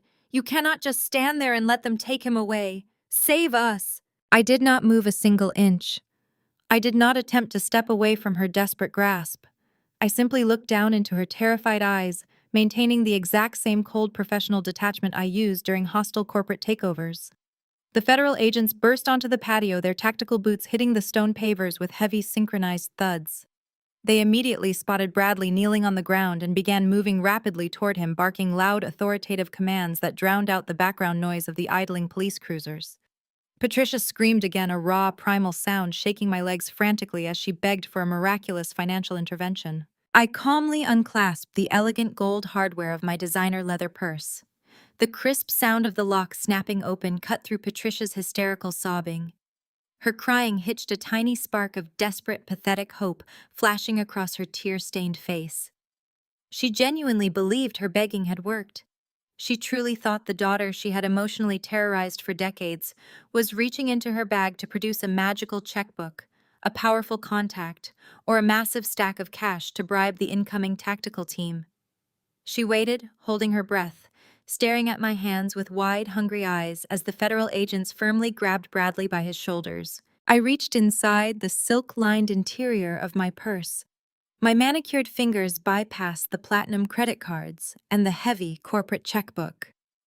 I retrieved a single crisp $20 bill, holding it pinched between my fingers. Patricia stared at the small denomination, her expression contorting into massive confusion as her brain failed to comprehend the insult. I slowly released my grip. The crisp $20 bill caught the gentle afternoon breeze, fluttering to the floor right next to Patricia's bruised knees. I looked directly into my mother's horrified, unblinking eyes. "Take an Uber, Mom," I stated, my voice completely steady, void of mercy. "Just like you told me to do when you kicked me out at 18. The crisp $20 bill settled on the stone patio, perfectly beside Patricia and her scraped knees. She stared at the green paper, her mind completely unable to process the absolute humiliation. The woman who had spent decades dripping in diamonds and demanding luxury was now effectively destitute, dismissed by her own daughter with the exact same callous cruelty she had dealt out years ago. Patricia opened her mouth to scream, but the deafening roar of sirens drowned out her voice completely. Federal agents in dark windbreakers poured through the country club gates. Local police cruisers sealed off the driveway, their flashing lights painting the manicured lawns in frantic colors. Uniformed officers fanned out across the perimeter, establishing a hard barricade that trapped the fleeing high society guests. The elite attendees, accustomed to absolute privilege and preferential treatment, were suddenly reduced to a panicked, trapped herd. Men in tailored suits shouted at the officers, threatening lawsuits, but the authorities remained unbothered. Bradley remained on his knees, his hands covering his face, waiting for the heavy hand of a federal agent to grab his shoulder. He rocked back and forth, muttering incoherent pleas to a crowd that was no longer listening. Jasmine stood tall and entirely unbothered, watching the tactical execution of her legal vengeance. Camille stood beside her, radiating the absolute authority of a woman who had just successfully executed the greatest corporate and personal takeover of the decade. From the center of the swarming agents, a familiar figure emerged. Arthur Lancaster, the formidable CEO of Vanguard Acquisitions, stepped onto the patio. He did not look like a wedding guest. He wore a sharp charcoal business suit, his silver hair perfectly styled, his expression radiating absolute corporate fury. He flanked the lead FBI agent, a tall, broad-shouldered man with a stern, unforgiving face. Lancaster stopped a few feet away from the trembling groom. Bradley peeked through his fingers, his eyes widening in absolute terror as he recognized the billionaire executive. "I warned you," Bradley Lancaster stated, his voice carrying the lethal weight of a man who destroyed empires before breakfast. "I told you that Vanguard Acquisitions would not tolerate financial discrepancies. You thought you could siphon our capital to cover your degenerate gambling debts. You thought our auditors were incompetent. You were severely mistaken." Bradley scrambled backward on his hands and knees, scrambling like a terrified crab until his back hit a stone pillar. "Mr. Lancaster, please." Bradley begged, his voice cracking into a high-pitched squeal. "It was a mistake. I was under immense pressure. My father demanded perfection. I just needed a little time to fix the ledger. I can get the money back. You cannot get the money back, Bradley Lancaster replied coldly, because you no longer have access to a single financial institution. I am officially pressing charges on behalf of Vanguard Acquisitions for corporate theft, grand larceny, and gross embezzlement. You stole $8 million from my firm. We will ensure you serve every single day of the maximum federal sentence. Patricia scrambled to her feet, her maternal instinct finally overriding her shock. She threw herself in front of Lancaster, her hands raised in a desperate, pleading gesture. "You cannot do this to him!" Patricia shrieked, her voice echoing across the silent patio. "He is just a boy. He made a mistake. Gregory will pay you back. We will sell the house. We will liquidate the offshore accounts. Just name your price." Lancaster looked at Patricia with profound disgust. "You have no offshore accounts, Patricia. Your daughter legally acquired them this morning. You have no house. The bank is currently foreclosing on it. You possess absolutely nothing of value. Step aside before you are charged with interfering with a federal investigation." Patricia froze her eyes, darting toward Gregory, who was standing completely still near the cocktail bar. He had watched his wife beg and his son crumble, offering absolutely no support or intervention. He looked entirely defeated, a hollow shell of the domineering patriarch he had been just an hour prior. He waited for the agents to arrest his son, ready to wash his hands of the entire catastrophic mess. The lead FBI agent stepped forward, pulling heavy steel handcuffs from his belt. Bradley squeezed his eyes shut, extending his trembling wrists forward to surrender. He waited for the cold metal to snap. The lead FBI agent walked directly past the sniveling groom. He bypassed Patricia, who was still weeping uncontrollably. He marched straight toward the cocktail bar, stopping mere inches away from Gregory. The fallen patriarch looked up, his brow furrowing in genuine confusion. He glanced at the agent, then down at the handcuffs, completely failing to understand the situation. Gregory Adams, the federal agent, announced, his voice booming across the stunned courtyard. "You are under arrest for conspiracy to commit wire fraud, aggravated identity theft, and corporate embezzlement." Gregory stared at the agent, his purple complexion draining to a sickly ash white. "What are you talking about?" Gregory demanded, attempting to inject his usual commanding authority into his voice, though it cracked pathetically. "You have the wrong man. My son committed those crimes. He just admitted to it. Arrest him. He is kneeling right there on the ground, waiting for you to process him. Do your job and take him away." The FBI agent reached into his inner jacket pocket. He produced a crisp, folded document sealed in a clear plastic evidence bag. He held it up directly in front of Gregory's face. The federal agent did not blink, nor did he lower the handcuffs swaying from his firm grip. "We have a sworn statement and undeniable digital proof that you masterminded the entire operation," the agent stated clearly. He tapped the plastic bag with a thick finger. "And we have the forged power of attorney document you used to authorize the transfer of the stolen Vanguard funds into your own private offshore accounts. Put your hands behind your back now." Gregory stared at the thick plastic evidence bag hovering mere inches from his nose. His eyes darted frantically across the crisp white paper that was securely sealed inside. He recognized the heavy embossed letterhead of Vanguard Acquisitions immediately. He also recognized the sprawling, confident signature at the bottom of the page. It was supposed to be Camille's signature, authorizing the immediate transfer of corporate assets into a secondary holding account.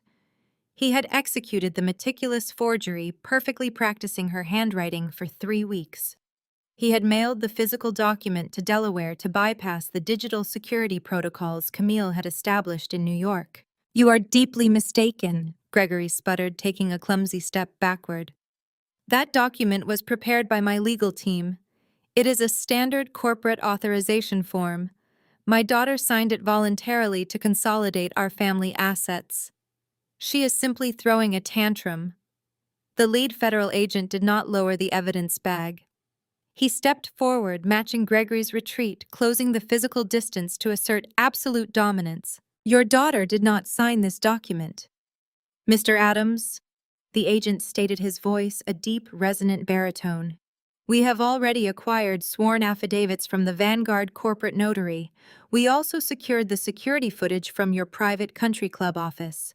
The footage clearly shows you forging this exact signature.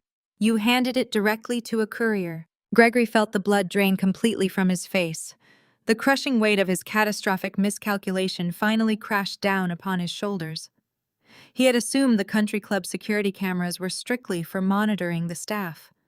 He had never considered federal investigators tracking him. Forging a signature on a federal corporate document to seize unauthorized control of corporate funds is a severe criminal offense, the agent continued. However, your decision to place this forged document into a priority envelope and mail it across state lines elevated your local crime into a massive federal jurisdiction. You utilized interstate commerce channels to execute a fraudulent financial transaction. That constitutes federal wire fraud. Gregory opened his mouth to argue, but his throat was completely dry. No sound emerged.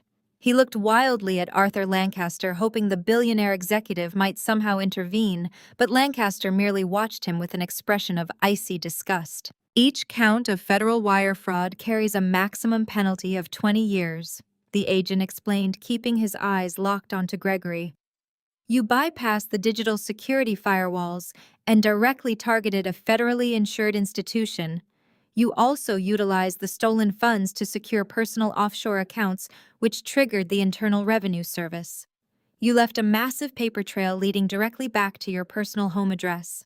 This is a setup, Gregory roared, his panic finally breaking through his sudden paralysis. He pointed a trembling manicured finger directly at me. She set me up. Camille orchestrated this entire scheme to steal my company. You need to arrest her immediately. I did not bother to defend myself against the desperate accusations of a drowning man. The federal agents had already reviewed the master flash drive. They possessed the immutable digital proof that exonerated me completely while simultaneously burying my father beneath a mountain of undeniable guilt. We have already audited the digital footprint, the agent replied calmly. Ms. Adams provided full unrestricted access to the Vanguard mainframe. We mapped every single keystroke. The localized IP addresses correspond exclusively to your personal devices, Mr. Adams. Your daughter is entirely cleared of all suspicion. You are the sole architect of this fraud. The agent reached to the back of his tactical belt. He brought his hands forward, gripping a pair of heavy silver handcuffs. The metal links rattled together a horrifying symphony that signaled the absolute end of Gregory Adams and his untouchable corporate reign.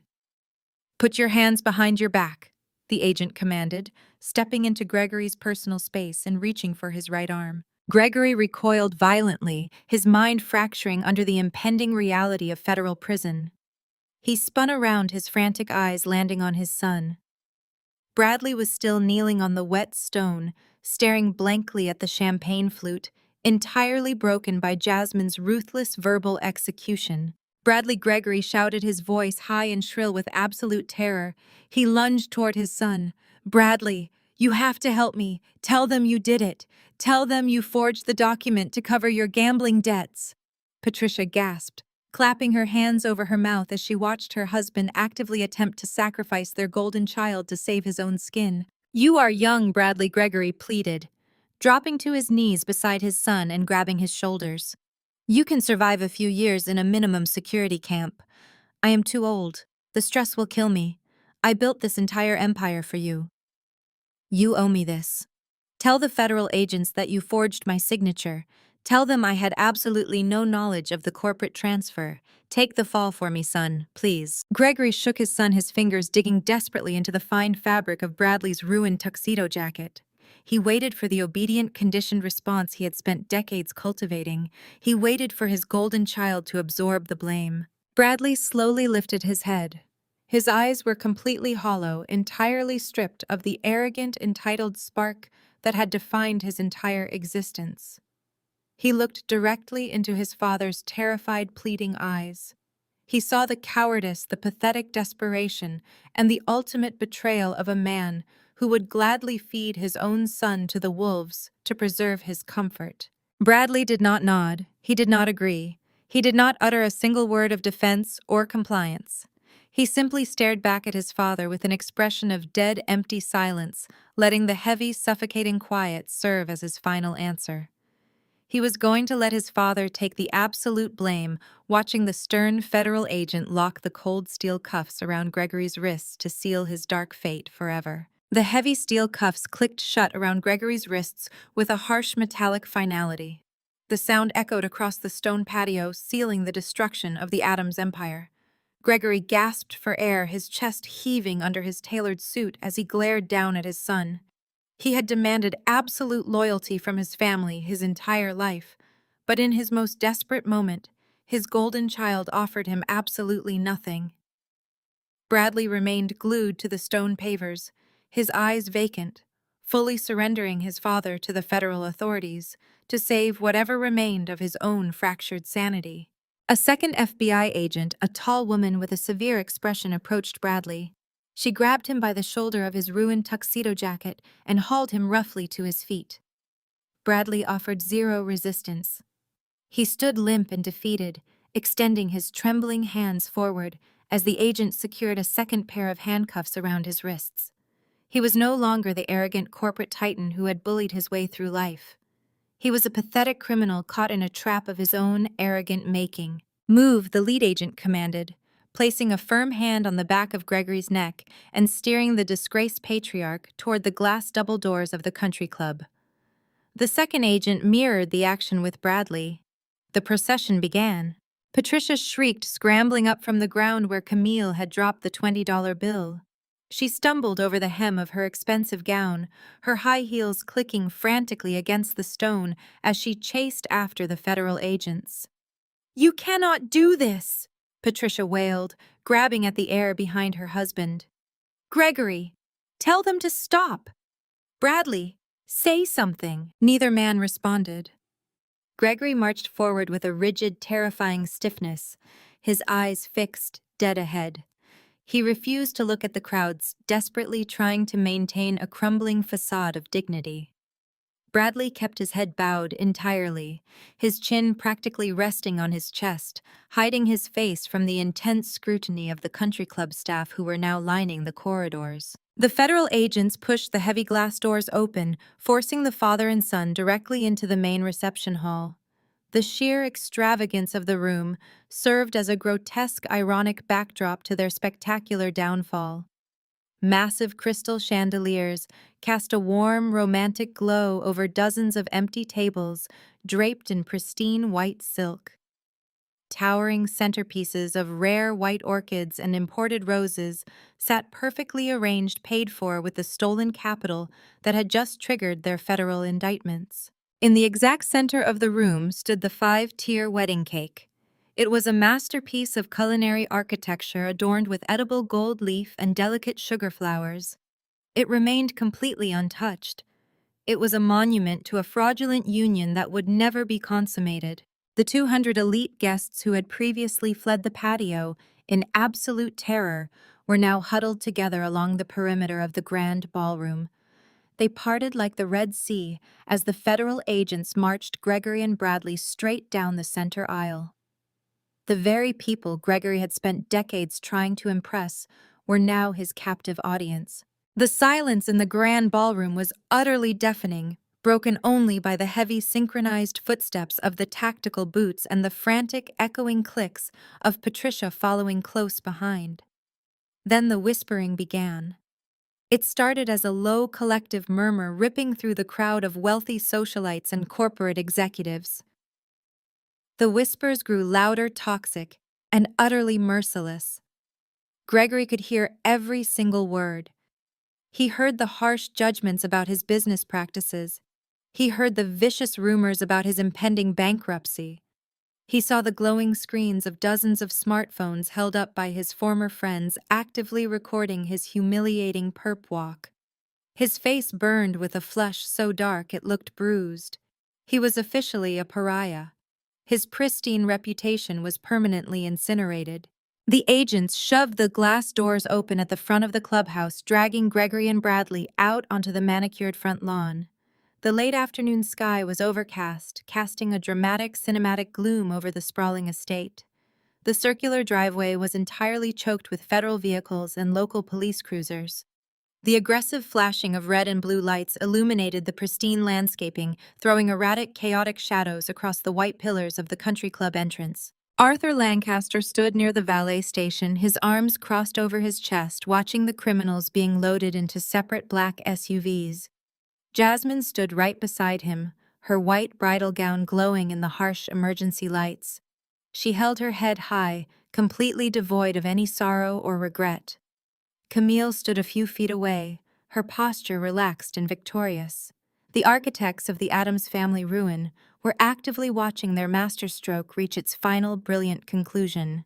Patricia burst through the clubhouse doors, her chest heaving, her eyes wild with complete and total desperation.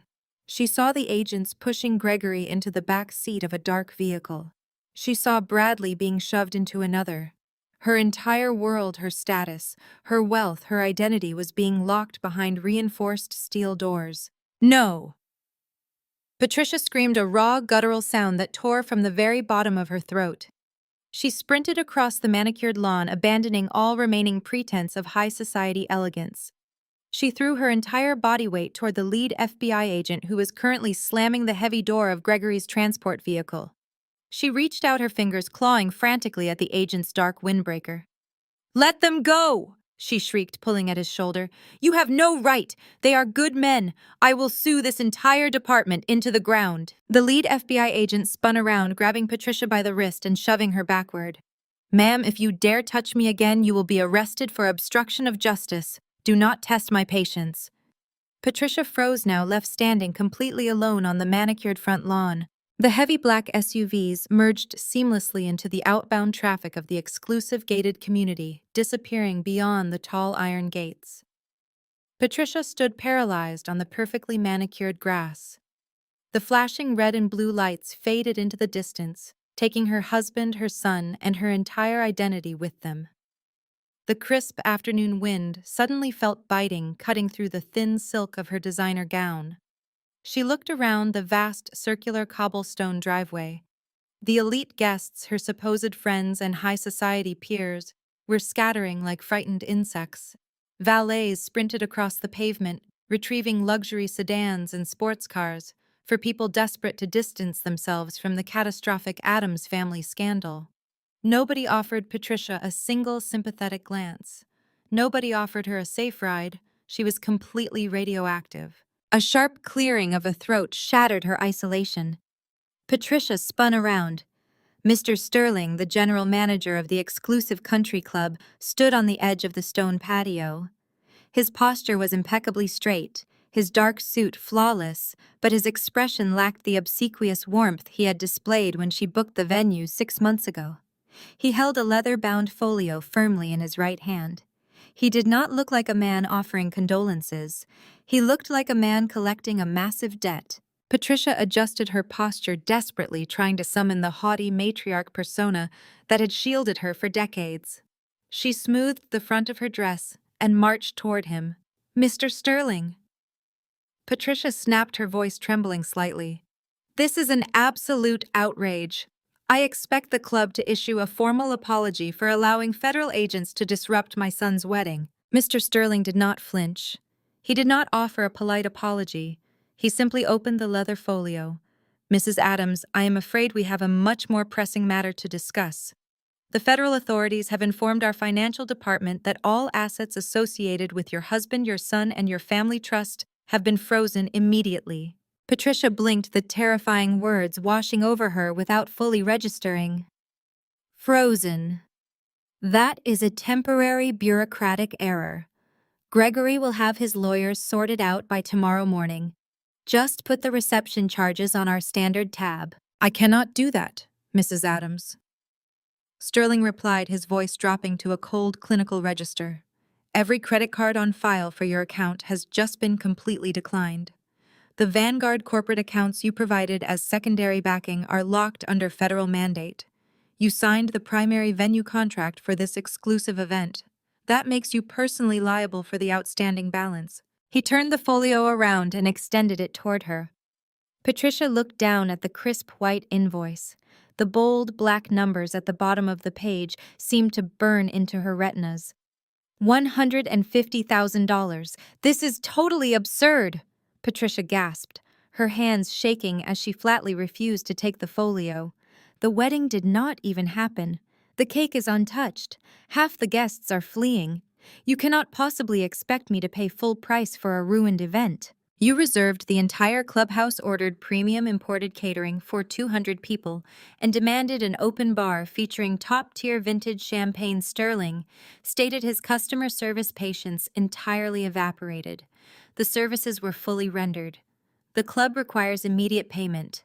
If you cannot provide a valid form of payment right now, I will be forced to contact the local authorities and have you formally charged with theft of services. The threat of local police arriving to arrest her struck Patricia like a violent physical blow.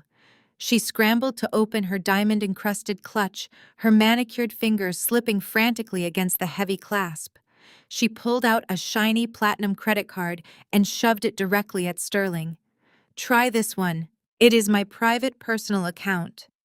Sterling took the card, produced a mobile payment terminal from his inner jacket pocket, and swiped it. A harsh red light beeped instantly. "Declined." Patricia ripped another card from her purse. "Use this one." Sterling swiped it. "Declined." He looked at her, his eyes devoid of any pity. "Mrs. Adams, the federal freeze applies to all accounts bearing your name or your husband's name. You have zero liquid assets." Patricia dropped her expensive clutch. It hit the stone pavers, spilling designer lipstick and loose coins across the ground. She stared at her shaking hands. The massive diamond engagement ring on her left finger caught the fading afternoon light. Her right hand flew up to her neck, her fingers wrapping tightly around the heavy platinum and sapphire necklace she wore. Her breath hitched in her throat as the horrifying reality fully crystallized in her mind. Her bank accounts were gone. Her beautiful house was being foreclosed upon. The stolen Vanguard funds were permanently locked away. The jewelry physically attached to her body and the silk gown draped over her shaking shoulders were the absolute only assets she had left in the entire world. She was utterly destitute. Panic consumed her entirely. She looked wildly around the emptying patio, searching for any lifeline. Her eyes locked onto Camille. Her daughter stood near the edge of the lawn, calmly watching the scene unfold. Camille looked powerful, untouchable, and completely in control. Patricia stumbled forward, her pride entirely broken. "Camille," she sobbed, rushing toward the daughter she had tormented for a lifetime. "Camille, please. You have to help me. Pay this man. You have your own firm, you have millions. I am your mother. You cannot leave me here like this." Camille did not blink. She looked at Patricia's desperate, tearful, ruined face, evaluating the woman who had always viewed her as a worthless disappointment. Camille felt absolutely nothing. She felt no pity, no obligation, no lingering familial guilt. Camille simply turned her back on her mother and walked away, stepping into a waiting black town car, leaving Patricia standing completely alone to face the absolute ruin of her own making. My hand rested on the handle of the black town car. I looked over my shoulder. Patricia was collapsed on the manicured lawn, a pathetic heap of ruined silk. She was weeping into her hands, ignored by the club staff who were rushing to dismantle the valet station. The flashing lights of the federal convoy had faded into the distant hills, taking my father and brother away to face their inescapable reality. I opened the car door but did not get inside. I looked at the driver, who kept his eyes fixed straight ahead. "Keep the engine running," I instructed, my voice calm and steady. "I have one final piece of business to attend to before we leave this place for good." I turned my back on my weeping mother without hesitation. My heels clicked against the stone pavers as I walked back toward the entrance of the country club. The heavy glass doors slid open automatically, welcoming me back into the scene of the ultimate crime. The grand lobby, which had been packed with panicking high society guests minutes prior, was now entirely deserted.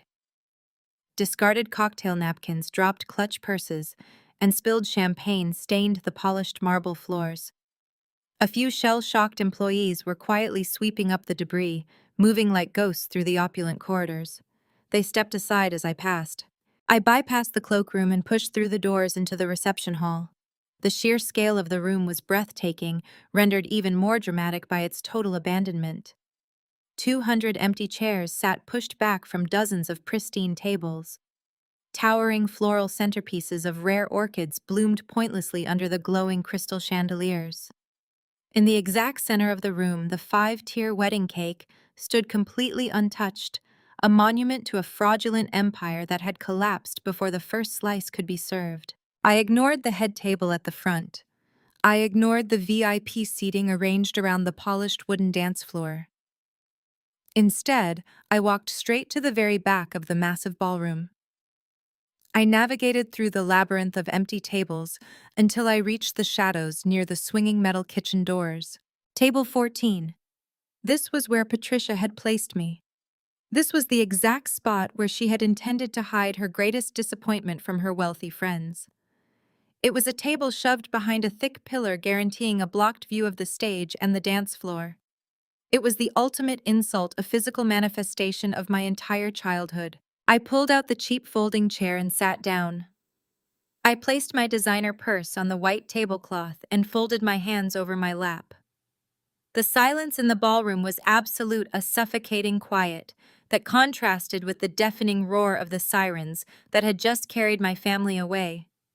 I sat in the shadows, breathing in the scent of expensive roses and stale adrenaline, feeling a profound sense of closure wash over my entire body.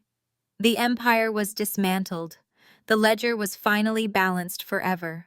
The faint sound of heavy fabric dragging across the marble floor broke the absolute silence of the room. I did not turn my head. I simply watched the reflection in the polished silver butter knife resting on the table.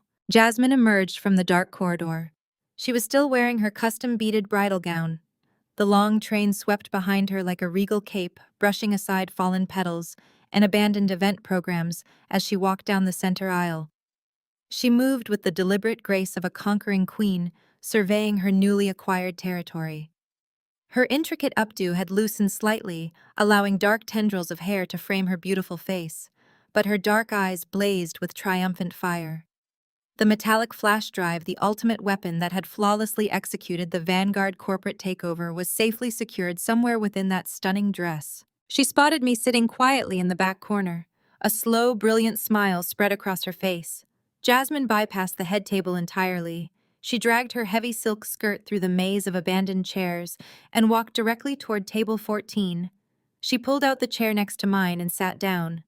The voluminous layers of her wedding gown spilled over the tight space, brushing against the legs of my tailored trousers. She let out a long exhale, her shoulders dropping as the adrenaline rush of the past hour finally began to recede. We sat in companionable silence, looking out over the empty grand ballroom. "Well," Jasmine stated, breaking the quiet with a voice that was smooth and rich with intense satisfaction, "that certainly beats a traditional bouquet toss." I nodded slowly, my eyes scanning the untouched 5-tier cake standing in the distance. It was highly effective, I agreed. The federal authorities were exceptionally prompt today. Arthur Lancaster played his assigned part perfectly. Jasmine reached across the table. A fleeing waiter had abandoned a silver ice bucket near the centerpieces. Inside sat a single unopened bottle of vintage champagne. Jasmine pulled the bottle from the melting ice, her manicured fingers gripping the dark green glass. She peeled away the gold foil and popped the cork. The sharp crack echoed loudly off the high ceilings of the empty hall. She grabbed 2 crystal flutes arranged for guests who would never arrive. She poured the champagne, the pale golden liquid fizzing brightly and catching the warm light of the overhead chandeliers. She handed one heavy crystal glass to me and kept the other for herself. Jasmine turned in her chair, facing me directly. Her dark eyes sparkled with a fierce, unmistakable brilliance. She raised her glass, holding it perfectly suspended in the quiet space between us. "So, CEO," Jasmine said, her voice dropping to a smooth, calculating register. "Need a new corporate attorney?" I looked at the brilliant woman sitting beside me, raising my own crystal flute to meet hers. The glass chimed with a clear, sharp ring. "I thought you would never ask." The sharp clink of our crystal flutes was immediately swallowed by the incredibly violent crash of the main ballroom doors swinging open. The heavy mahogany slammed against the walls, echoing like a gunshot through the empty, cavernous space. Jasmine did not flinch.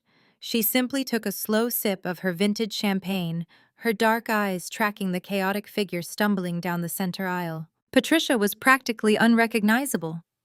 Her immaculate updo had completely unraveled, sending stiff strands of hair plastered against her tear-stained cheeks. Her expensive silk gown, previously a symbol of absolute matriarchal dominance, was currently ripped at the hem and stained with mud from the front lawn. She kicked off her broken designer heels, leaving them abandoned on the polished dance floor, and marched toward us barefoot. She looked exactly like a furious, cornered animal.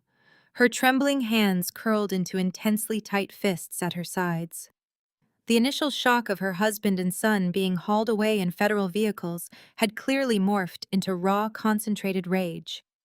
She spotted me sitting in the shadows of table 14, the exact place she had assigned me to ensure my invisibility.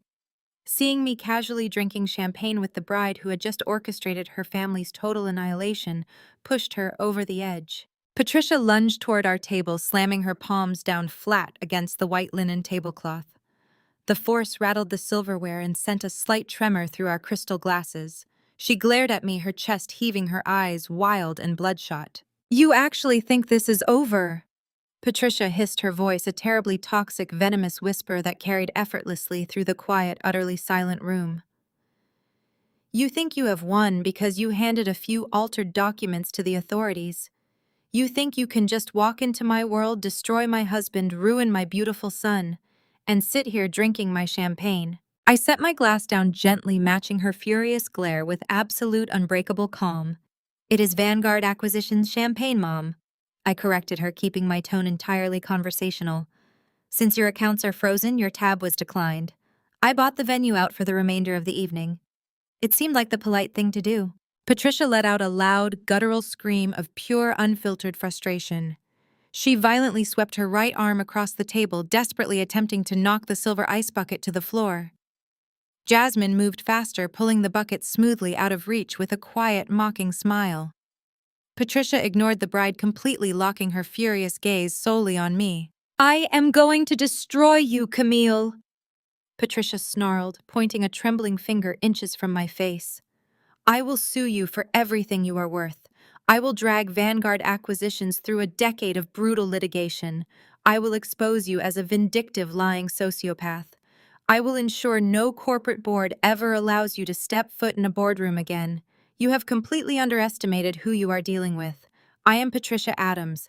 I built the social and financial foundation of this family from the ground up, and I will tear you down to nothing." I leaned back slightly in my cheap folding chair, casually crossing my legs. "You have absolutely zero capital to fund a legal war," I reminded her. "The federal agents froze every single account. You could not even pay the country club manager for the catering. How exactly do you plan to retain a corporate defense firm?" Patricia threw her head back and let out a harsh, manic laugh. Her eyes burned with a frantic, desperate triumph.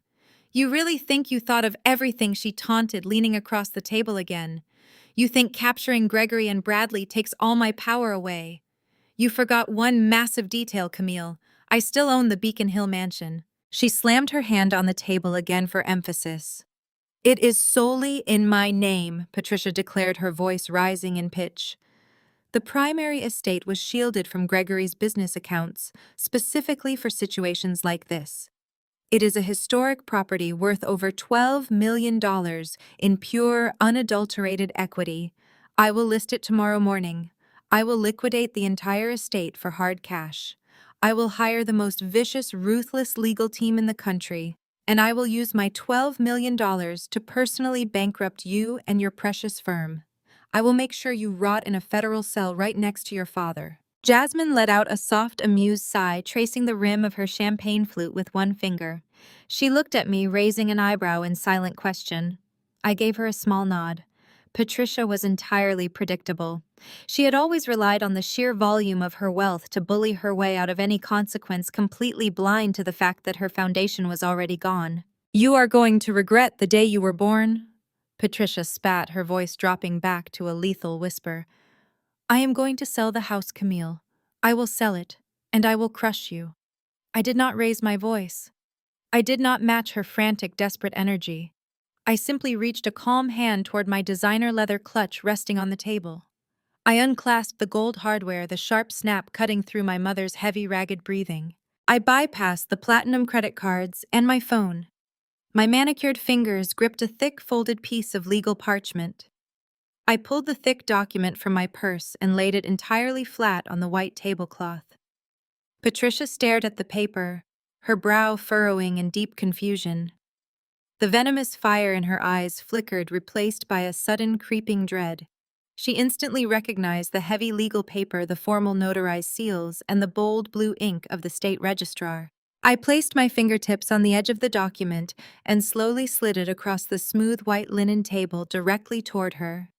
Patricia's manicured fingernails hovered over the parchment. She snatched the document off the table, her eyes darting across the bold text at the top of the page. The blood instantly drained from her face, leaving her pale and trembling. It was a notice of foreclosure signed, sealed, and executed by the state courts. I watched her scan the paragraphs, tracking the exact moment her grand delusion collapsed. "You do not own the Beacon Hill estate anymore, Mother," I explained, keeping my voice perfectly level. "You used the property as collateral to secure a massive line of credit for Vanguard acquisitions when Gregory's cash flow started drying up 3 years ago. When my firm bought the family debt last week, we also acquired the deed to the mansion. You are currently in default." Patricia opened her mouth to speak, but only a dry gasp escaped. Her eyes remained locked on the paper, searching for a legal loophole that simply did not exist. "The foreclosure is complete." I continued, taking a slow sip of champagne. "The property officially belongs to Vanguard Acquisitions. As the primary stakeholder, I have instructed the estate managers to change the locks. You are formally evicted effective by midnight tonight. If you attempt to return to the property, private security will arrest you for trespassing." Patricia dropped the document. It fluttered down, landing on the abandoned ice bucket. She looked at me, completely shattered. The aristocratic fire that had fueled her existence was utterly extinguished. She had no husband, no golden child, no bank accounts, and no home. She was wearing a ruined silk gown and had absolutely nowhere to go. "You planned this," Patricia whispered, her voice a hollow, broken rasp. "Every single piece of it."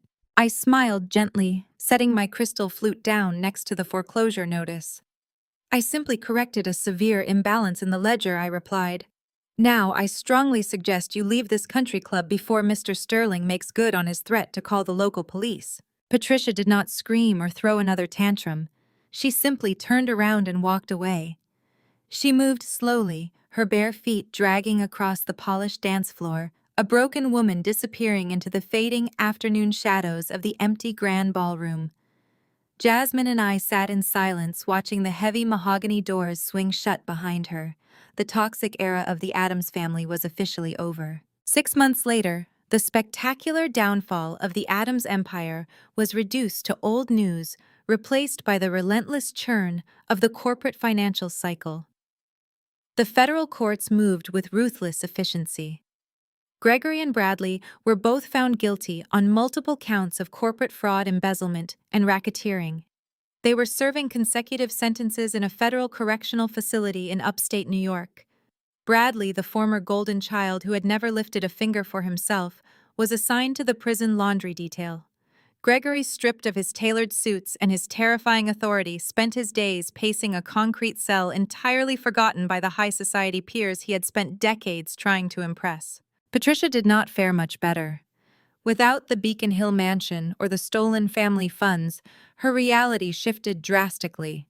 She took a minimum wage job working the cash register at a discount retail store in a strip mall far outside the city limits. She rented a cramped, poorly ventilated studio apartment situated directly above a noisy bowling alley. Every morning she put on a polyester uniform and stood behind a counter for 8 hours, ringing up cheap merchandise for customers who did not care about her past wealth or her shattered social standing. The woman who had once tormented me for wearing the wrong shade of lipstick now spent her evenings counting loose change to afford basic groceries. She was completely isolated, trapped in a prison of her own arrogant making. I stood in the expansive glass lobby of Vanguard Acquisitions, adjusting the cuffs of my tailored charcoal business suit. The towering skyscraper dominated the downtown skyline, a physical monument to my hard work and strategic brilliance. The afternoon sun poured through the windows, casting bright light across the polished marble floors. Jasmine walked out of the executive elevator bank, her heels clicking sharply against the stone. She wore a sleek emerald suit carrying a leather briefcase filled with the signed contracts for our latest corporate merger. As the new lead counsel for Vanguard Acquisitions, she was ruthless, brilliant, and entirely unstoppable. She caught my eye and smiled, handing me a folder. "The acquisition is complete," Jasmine announced, her voice ringing with satisfaction. "The board approved the final numbers this morning. We officially hold the majority stake in the Lancaster development project." "Excellent work," I replied, taking the folder. "Arthur will be pleased." We pushed through the revolving glass doors together, stepping out onto the bustling city sidewalk. The crisp air felt incredibly refreshing. We were wealthy, powerful, and completely free from the toxic weight of the past. The Addams family had spent my entire life trying to make me feel small, attempting to force me into a mold of subservience and silence. They had demanded my loyalty while offering absolutely nothing but cruelty in return. But I had refused to break. I had taken their dismissals and turned them into armor. I had taken their insults and forged them into weapons. For the first time in my life, I looked at the vast, limitless horizon and felt absolutely no fear. I had meticulously engineered my own spectacular salvation brick by brick, entirely on my own terms. The war was permanently won. The family you are born into is nothing but a biological accident. True family is deliberately chosen. It is built on mutual respect, shared ambition, and unwavering loyalty. Never allow anyone, regardless of their bloodline, to diminish your worth or dictate your future. Your peace is your most valuable asset, and you must protect it ruthlessly against anyone who tries to steal it.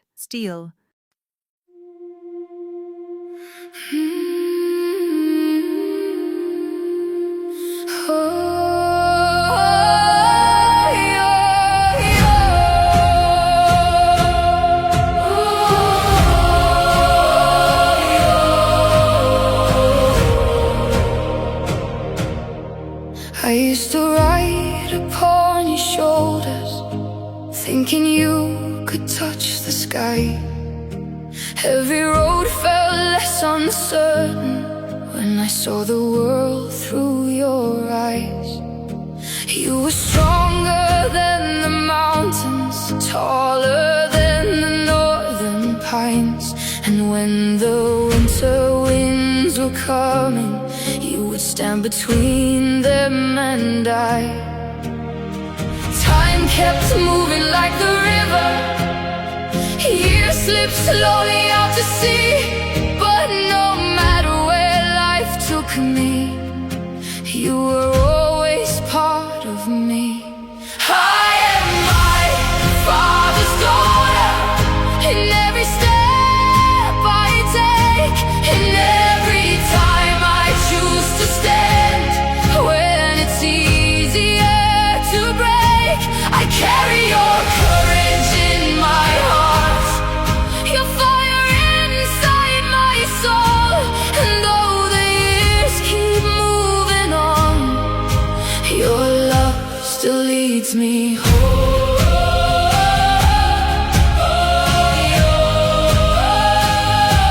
You taught me strength is not in power, but in kindness when it's hard.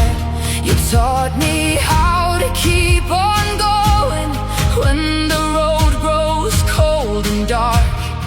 Every lesson, every story, every laugh around the flame,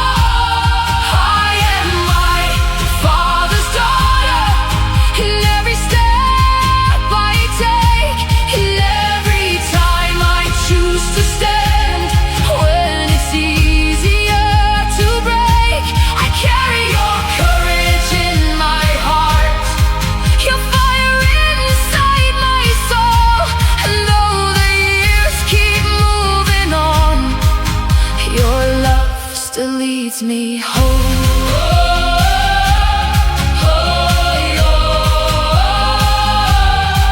One day the snow will cover footprints, one day the fire will burn low, but the things a father gives his daughter are the things that never go.